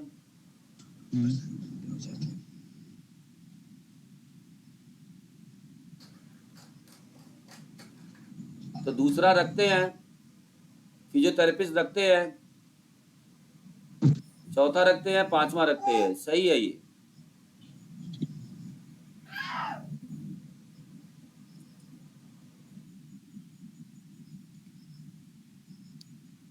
क्वेश्चन कुछ अलग कह रहा है क्या? वो जो नहीं है। नहीं किया जाता। हाँ वो होता है। अरे तो ये भी तो लिखा हुआ है, शारीरिक शिक्षा स्नातक पाठ्यक्रम के लिए उनको नहीं रखा जाता। जी सर सही तो है। ठीक है, तो ये आपके नहीं होंगे, लैब असिस्टेंट आपका नहीं होगा, पहला और तीसरा आपका नहीं होगा। यहाँ तीन ऑप्शन दे रखे हैं और दो नहीं हो सकता है, यही आंसर सही है, बी इसका सही है। वो थोड़ा फंसा रहे हैं, कोशिश करे हैं। Which of the following sports promotion scheme was launch by the government of India during 16 और 17 एंड ऑल्सो रिवैम्प्ड इन सितंबर 2017? निम्नलिखित में से कौन सी खेल प्रोत्साहन योजना भारत सरकार द्वारा 16-17 के दौरान शुरू की गई थी और सितंबर 2017 में इसका नवीनीकरण भी किया गया? ये वाला खेलो इंडिया का नेशनल कोचिंग स्कीम, पाइका तो नहीं होगा, राजीव गांधी खेल अभियान, ये हो सकता है राजस्थान में शायद ये चालू है। ये भी नहीं है। तो यही है आपका खेलो इंडिया। खेलो इंडिया। सर ये पाइका का फुल फॉर्म क्या है? ये पंचायत करके होता है, पाइका मतलब पंचायत ये पंचायत ग्रामीण का होता युवा है योजना, खेल ऐसे करके कुछ होता है। पंचायत युवा खेल हाँ, क्रीड़ा पंचायत युवा क्रीड़ा ऐसे करके, एसोसिएशन ऐसे करके कुछ है इसका। एसोसिएशन करके। ठीक है, आइए नेक्स्ट बात करेंगे क्वेश्चन नंबर 61। इन एंड आप देखिएगा, इसके बारे में हमने बताया हुआ है, development of history in physical education in India, जहां पर मैंने कॉलम बना के बताया है। तो इसका शायद 2008 के आसपास हुआ था। ठीक है, तो in and educational institution at heart of all learning experience, अगर एक एजुकेशनल इंस्टीट्यूशन में देखा जाए तो लर्निंग का सबसे मुख्य चीज क्या मानी जाती है? Subject matter, curriculum, text book या सिलेबस? लर्निंग का हार्ट, एक तरह से हृदय, कौन सी चीज बोली जाएगी? सिलेबस। सिलेबस। करिकुलम। सर दोनों डिफरेंस थोड़ा समझा दो, करिकुलम और सब्जेक्ट सिलेबस में। देखिए करिकुलम वो होता है जैसे आपने बीपीएड किया, मतलब ये एक यस सर। पाठ्यक्रम है। बीए क्या है? पाठ्यक्रम है। एमपीएड ये आपका कोर्स है, कोर्स को ही करिकुलम कहा जाता है। ठीक है। सिलेबस क्या होता है? इस करिकुलम के अंदर जो चीजें आती है उसे हम सिलेबस कहते हैं। Yes sir. ठीक है भाई, यही ना होता आपको क्या पाठ्यक्रम दिया जाए, आपका पाठ्यक्रम क्या है? नेक्स्ट है under the CBCS system, credit refers to a unit by which measure the. अच्छा, आप जानते हैं सीबीसीएस क्या होता है? एक आजकल ना जो न्यू एजुकेशन पॉलिसी आई है, एनईपी आई है, उस एनईपी में अब आपको ना जो कोर्स आप कंप्लीट, एक पाठ्यक्रम आप करेंगे ना, तो उसमें आपको क्रेडिट मिलेगा। किसको कुछ मिलेगा? ठीक है, क्रेडिट्स आपको मिलेंगे। तो वो क्रेडिट्स आपको कैसे मिलेगा? कोर्स वर्क करने पर, टीचिंग लोड देने पर, स्टूडेंट स्टैंडर्ड पर मिलेगा, या स्टडी आवर काउंट करने पर मिलेगा? आपको क्रेडिट्स जो मिलता है स्टडी आवर। स्टडी आवर्स के हिसाब से मिलेगा। Sir D.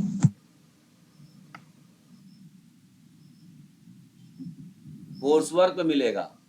अच्छा, आपने वर्क। कितना उस कोर्स वर्क पे काम किया है उस हिसाब से आप क्रेडिट्स मिलते हैं। From the code given below, देखिए टाइम टेबल, सिलेबस, करिकुलम और कैनोनशिप। ठीक है। तो समय सारणी क्या होती है? सबसे सिंपल हम इसी को देखते हैं। An expert judgement in matter of state and document dispatching learning environment experience and methodology, outline of content to be taught, a document dispatching who does what, where and when. तो time table क्या हो गया? पहले का चौथा। देखिए ये जो डेफिनेशन है ना, मैं आपको पीडीएफ शेयर करूंगा, अगर आप इसका डेफिनेशन नहीं जानते हैं तो फिर आप गलत हो जाएंगे। तो क्या कह रहा है कि कौन क्या कार्य करता है, कि कौन कहाँ कब और कब कहाँ पे रहेगा, ये दर्शाने वाले को क्या कहते हैं? इस दस्तावेज को हम कहते हैं समय सारणी। कि किस समय पर पार्टिकुलर कौन व्यक्ति कहाँ पर होगा, इसी को हम क्या कहते हैं? टाइम टेबल कहते हैं। पहले का चौथा, ए ऑप्शन और सी ऑप्शन, ये दोनों आप काट दीजिए। ठीक है। अब क्या हो गया आपका?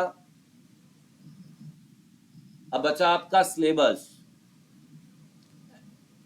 इसका तीसरा हो जाएगा। डॉक्यूमेंट। ठीक है, इसको बताना है हमको। तो यहां हमारा सिलेबस क्या है? Outline of content to be taught, हमें क्या पढ़ना है उसका आउटलाइन होता है क्या? सिलेबस। दूसरे का तीसरा, तो ये आपका सही हो गया। दूसरे का तीसरा यहां भी है। अब आया तीसरे का दूसरा है या चौथे का पहला है, ये बताना है। तीसरे का पढ़ लेते हैं। तीसरे का दूसरे में या पहले में डिफरेंट है? Curriculum, document dispatching learning environment experience and methodology, क्या पढ़ना है, कैसे पढ़ना है, ये आपका करिकुलम बताता है। तो तीसरे का दूसरा हो जाएगा। तो ऑप्शन नंबर सी करेक्ट हो जाएगा, इसको काट दीजिए। ठीक है। अब आपको बताना है कि कौन सा कोर्स कब आया। सीपीएड,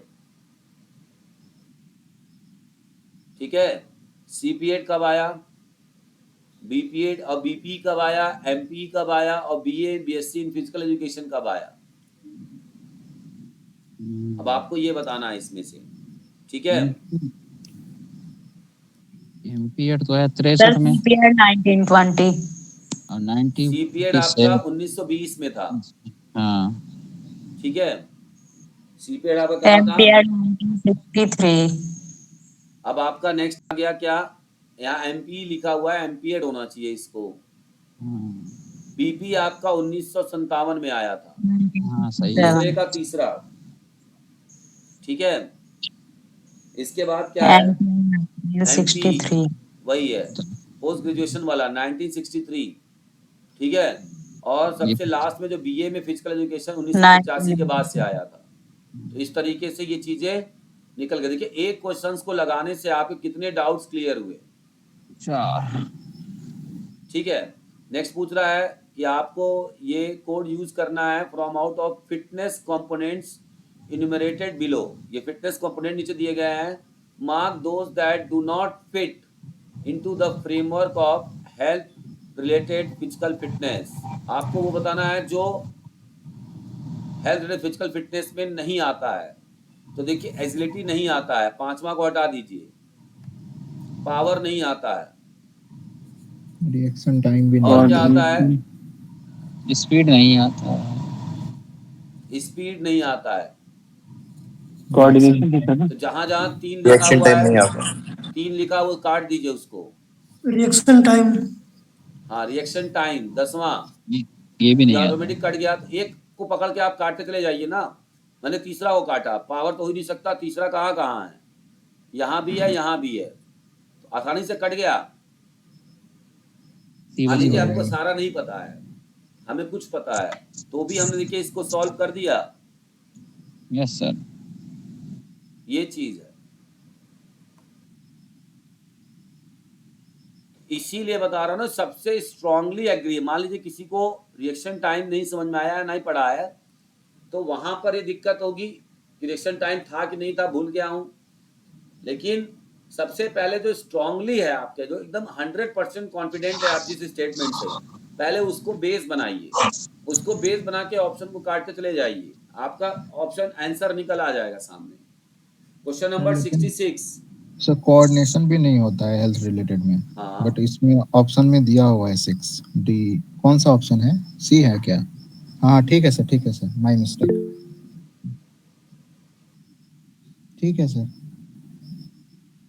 नेक्स्ट है, in which of the 2 micronutrients do not most frequent dietary deficiencies occur as far as human diet concerned। जहां तक मानव आहार का संबंध है, इन 2 सूक्ष्म पोषक तत्वों में से किसमें सबसे अधिक बार आहार संबंधी कमियां होती हैं? Vitamin D calcium, vitamin B potassium, vitamin A sodium chloride. सबसे कम आपको जरूरत पड़ती है, इसकी बात कर रहा है यानी माइक्रो। ये तो सर दोनों ही माइक्रो, सब सारे ऑप्शन में माइक्रो एलिमेंट्स बताया हुआ है।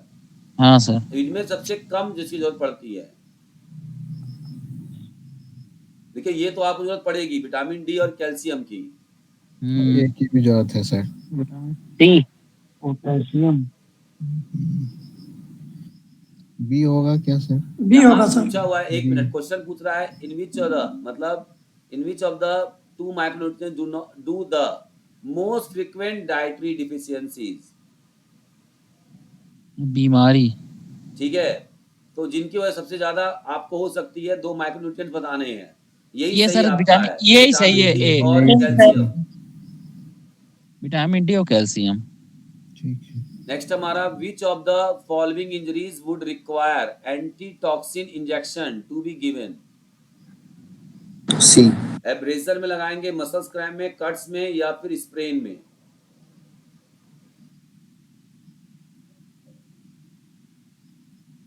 कट में लगना चाहिए, खुली हुई इंजरी है, ओपन इंजरी। तो ऑप्शन नंबर, ये भी आपका ओपन इंजरी है, एब्रेजन। एब्रेजन भी है, लेकिन एब्रेजन कट ज्यादातर किसी रगड़ खाने से होता है, रगड़, टिटनेस इससे ज्यादा होती है। ये कट या उससे नुकीली चीज से इसमें आपका लोहा यूज होने का ज्यादा चांस है। नेक्स्ट है, using the code given below from out of the following disease identify those that are not communicable. कौन सा कम्युनिकेबल नहीं है? नॉट पूछा है, तो कैंसर नहीं होता, डायबिटीज नहीं होता, हार्ट डिजीज? हार्ट डिजीज नहीं है। Yes sir. तो 1, 3 और 6 कहीं दिया है क्या? 4 है। 1, 3 नहीं है सर। चौथा ऑप्शन कौन सही नहीं सा? दिया। ऑप्शन 4 की जगह 6 होना चाहिए था लास्ट में। या टाइपिंग मिस्टेक हुआ हो। हाँ टाइपिंग मिस्टेक ही है सर।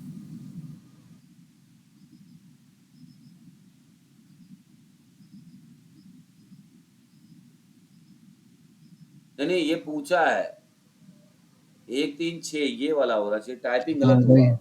यस ये सर। होना चाहिए। ठीक है, आइए नेक्स्ट बात कर लेते हैं। Calorie requirement varies from person to person depending upon several factors. ये बात सही कह रहा है कि जो सही कैलोरी है की सर। रिक्वायरमेंट होती है वो पर्सन टू पर्सन अलग अलग अलग अलग हो जाती है, और डिपेंडिंग जब ऐसा अलग अलग होता है तो बहुत सारे फैक्टर्स उसको प्रभावित करते हैं। तो किस प्रकार से? हाइट और वेट, एज और जेंडर, लाइफस्टाइल और एक्टिविटी, या tissue and type muscles. Age सबसे एंड बेस्ट जेंडर ज्यादा ऑप्शन सही बताना है। है। As and gender. इंक्लूडिंग है सी सर। सी सही होगा। लाइफस्टाइल आपकी कैसी है? अगर आप मजदूर है, मान हम्म लीजिए आप लेबर का काम करते हैं, फिजिकल वर्क ज्यादा करते हैं, या नेचर ऑफ द आपका कैसा है, जैसे आप मान लीजिए स्पोर्ट पर्सन है, फील्ड पे आपको ज्यादा टाइम बिताना पड़ता है ट्रेनिंग में, तो आपको डाइट ज्यादा चाहिए ना। Yes sir. समझ में आ रहा है? सर सही है। Yes sir. अब देखिए फास्फोरस किसके लिए जरूरत पड़ती है? सबसे पहले इसमें क्या देखेंगे हम लोग? आयरन देखते हैं, आयरन, हीमोग्लोबिन। दूसरा का पहला ग्लूकोज एनर्जी, देखिए 2 ऑप्शन ग्लूकोज कट गया। देखेंगे अब आपके एनर्जी। सामने बी और सी बचा, एक हमने काट दिया। बी ऑप्शन अब होगा। वाटर, वाटर एनर्जी देता नहीं है, टेम्परेचर रेगुलेट करता है। हाँ ये डी है, ये चौथा, तीसरा का तीसरे का चौथा, चौथा, और चौथे का ये सही है। वाटर दूसरे का टेम्परेचर पहला, रेगुलेशन। ये हो गया। पहले का तीसरा फास्फोरस ब्रेन और नर्व्स को कई करता है। सही है। ग्लाइकोजन एनर्जी देता है। चौथे का दूसरा, ये सही वाटर है। टेम्परेचर ऑप्शन नंबर बी सही है। सही है। बिल्कुल सही है। ठीक है, अब आते हैं म्यूटेशन, मायोसिस, मूवमेंट या मोबिलाइजेशन। ये बताना है मायोसिस क्या होता है? सेल डिवीजन में होता है सर थोड़ा। तो ये सेल डिवीजन में कैसे आएगा? जीन्स मायोसिस में आएगा। जीन्स में सर। जीन्स में, हाँ। और मोबिलाइजेशन जॉइंट हो जाएगा। Sir joint. माइटोसिस। कैसे होगा? ये सब फेज होता है वैसे सेल डिवीजन का, एक माइटोसिस। मूवमेंट के लिए कौन जिम्मेदार है? ये Joint. जॉइंट है। तो तीसरे का दूसरा पढ़िए पहले। ऑप्शन नंबर ए करेक्ट है। म्यूटेशन यहाँ पर जीन्स है। ठीक है, तीसरे का दूसरा, ये तो एकदम सही है ना। ये एकदम सही है। हाँ तो जो एकदम है मोबिलाइज करने के लिए ज्वाइंट, चौथे का पहला। हाँ सही है ये। Yes sir. तो इस तरह से भी पकड़ा जाता है। सबसे कठिन वाले को मत पकड़िएगा, पहले जो आसान है उसको पकड़िए। Okay sir. ठीक है, तो सही लग रहा है क्लास की? बोर हो रहा है? टाइम ज्यादा वेस्ट हो रहा है? नहीं सर, नहीं बहुत जा रहा है अच्छा सर।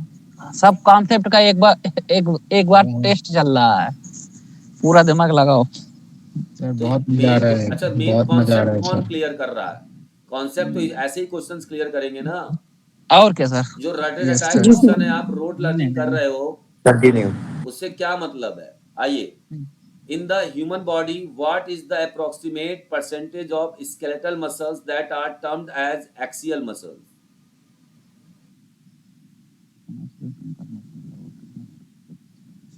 कहने का मतलब क्या है कि मानव शरीर में कंकाल की मांसपेशियों का लगभग कितना प्रतिशत होता है, जिसे हम अक्षीय मांसपेशी कहते हैं। 70% कंकाल पेशियां लगभग कितनी होती हैं? कितनी परसेंट है? और अक्षीय मांसपेशी मतलब मेन है।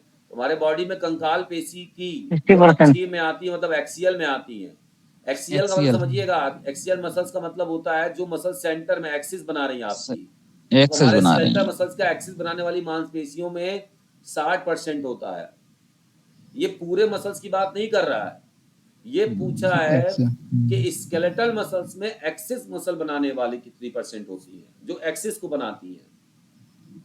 टोटल लगभग मसल्स में जो पूछ 60% रहा है जो कितना हमारे, एक्सियल मसल्स होता है। ठीक है, जो सेंटर में एक्सिस बनाएगी वही आपका होगा। नेक्स्ट है twisting, turning, bending, standing, lifting and walking all invariably rarely on our spinal column. किस पे होता है? Lower back, B sir, base, B spinal column या लेग्स? तो लेग्स तो होगा नहीं, काटते हैं इसको, बी सर।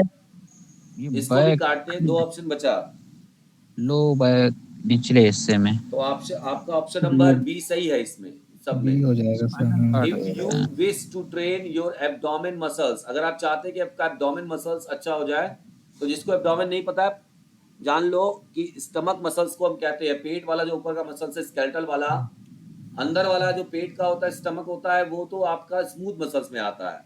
ये एब्डोमेन आपका किस में आता है? पेट के ऊपर वाला जो हिस्सा है। तो पूछ रहा है abdomen muscles you must necessarily flex your, अगर आप एब्डोमेन मसल्स को ट्रेन करना चाहते हैं तो आपको क्या करना चाहिए? नीज को मोड़ना फ्लैक्स चाहिए। किसको मोड़ना बैक। चाहिए? बैक, शोल्डर को, बैक, बैक को, नीज को या हिप को? बैक। नीज बैक नीज सर। सर। नीज परसेंट। नी को बैक। सर बैक को। बैक होना चाहिए यहाँ पे। ऑप्शन नंबर बी सही है।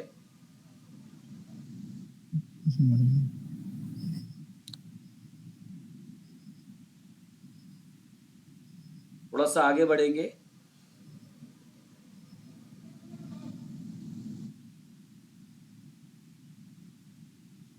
ठीक है, यहाँ से क्वेश्चन नंबर 80 देखते हैं। मोटर सर लर्निंग, मुझे ऊपर वाला समझ नहीं आया, और बैक को कैसे करेंगे थोड़ा बताइए तो। ये बताइए आप स्पाइनल कॉलम को जब तक नहीं करेंगे तो आपके स्टमक पर कैसे असर पड़ेगा?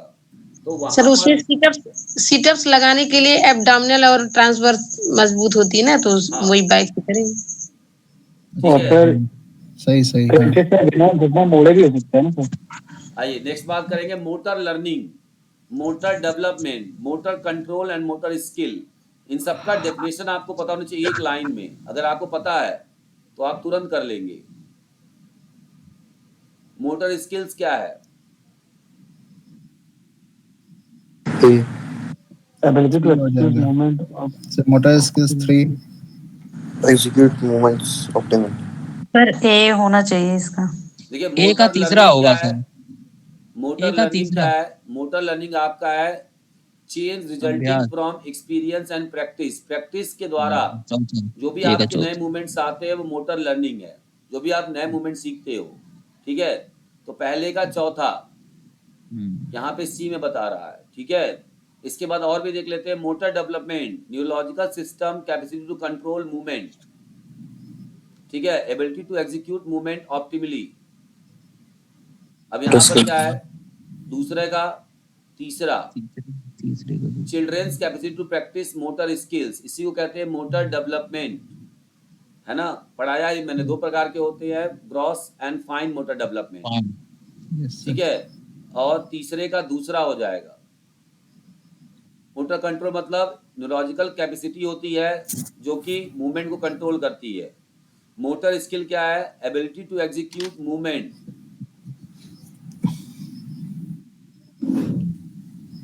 आगे बढ़ेंगे। Next question, in the matter of time management work smooth and harder the most important factors are you and your. क्या होना चाहिए? अगर आप समय प्रबंधन का मामला कर रहे हैं, आपको कुछ मिला हुआ है टाइम मैनेजमेंट करने के लिए, तो सबसे जरूरी क्या होना चाहिए? Physical fitness. Physical fitness.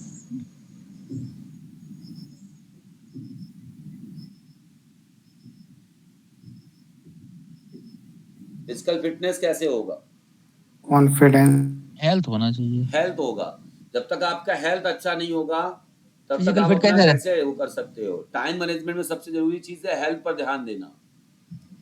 पहला ठीक है, तो मेरा बहुत आया।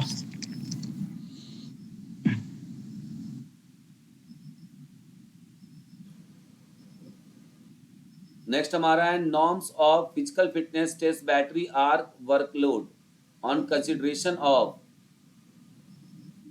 तो जो फिजिकल फिटनेस टेस्ट बैटरी बनाई जाती है उसमें किन बातों का ध्यान रखा जाए? तो नॉर्म्स बनाए जाते हैं फिजिकल फिटनेस टेस्ट बैटरी के, उनमें हम किन बातों का ध्यान रखते हैं? एज और सेक्स, पहला और तीसरा ए होना चाहिए सर। ठीक है।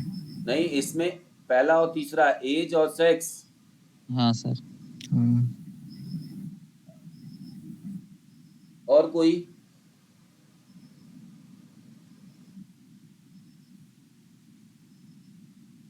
वेट हाइट नहीं, एज और सेक्स सही है। ठीक है, तो आई थिंक बहुत ज्यादा इसको जरूरत नहीं है। आई थिंक इतना क्वेश्चंस आपके लिए सही है। ठीक है, नीचे कुछ क्वेश्चंस देख लेते हैं। When was amateur athletic federation of India established? 1946। 1946। How much blood does a trained athletic heart pump out in 1 minute? अगर कोई एथलेटिक की 22 बात लीटर। करेंगे, आइसोलेटर, हाँ। एथलेटिक हार्ट की बात कर रहे हैं, किसी एथलेटिक पर्सन के हार्ट की बात कर रहे हैं, तो उसका हार्ट 1 मिनट में लगभग कितना ब्लड को प्योर कर देगा?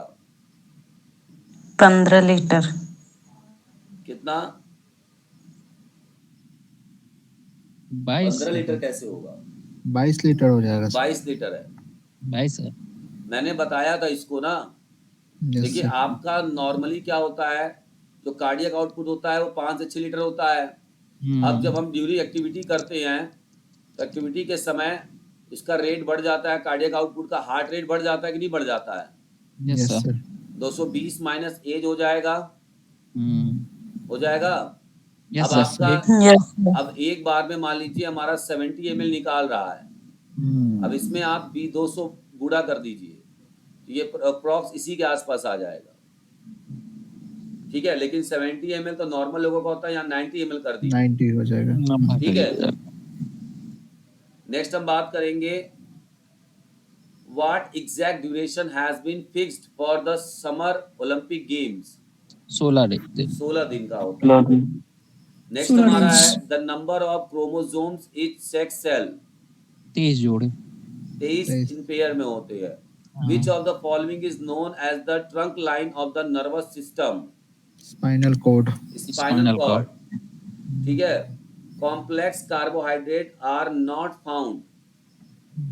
Fruits, rice, pasta, breads? Fruits. Yes, sir. Rice में नहीं होता, कार्बोहाइड्रेट है। कार्बोहाइड्रेट है। ऑप्शन नंबर ए सही है, ए फ्रूट्स सही में है। नहीं होता। ठीक है, तो ये आपका आज का जो सेशन है यहीं पे कंप्लीट होता है और ये क्लासेस आपके लिए है। क्वेश्चंस के लेवल को बढ़ाया जाए कि कम किया जाए? थोड़ा लेवल ऊपर ही चल रहा है सर, नेट पे पहुंच रहे हैं। नहीं थोड़ा सर, कम एग्जाम करें ओरिएंटेड कराया जाए। अगर जरूरत है कर दे। बढ़ाने की तो सर हाँ थोड़ा कम रखिए सर, एग्जाम के हिसाब से रखिए, थोड़ा ऊपर एग्जाम चल रहा ओरिएंटेड है। करवाइए। अगर जरूरत है तो बढ़ाइए और नहीं है तो कम कर दीजिए। एग्जाम ये ओरिएंटेड। एमआरएस का हम कर रहे हैं, थोड़ा सा इसमें एमआरएस वाला भी आपका कॉन्सेप्ट हो जाए। सही है सर। ठीक है, थोड़ा सा सर कल ये डाउन, सर क्वेश्चन टाइम बोल लेते सर। थोड़ा सा कल हल्का डाउन होगा इससे। चलो कोई बात ठीक सर ये है, किस ईयर का है? नहीं। ये सर का बनाया हुआ है। Okay okay. ठीक है, मिलते हैं फिर हम लोग नेक्स्ट क्लास में और सभी लोग कल से इस तरह ज्वाइन करेंगे और जिसको भी ये बैच ज्वाइन करना है वो इस नंबर पे कॉल करके ज्वाइन कर सकता है। मैंने बताया था 500 रुपीज है इसका मंथली चार्ज है, आप इसको ज्वाइन कर सकते हैं। क्वेश्चंस आपको एकदम नए और डिफरेंट मिलेंगे। चलिए, thank you very much. Thank you sir.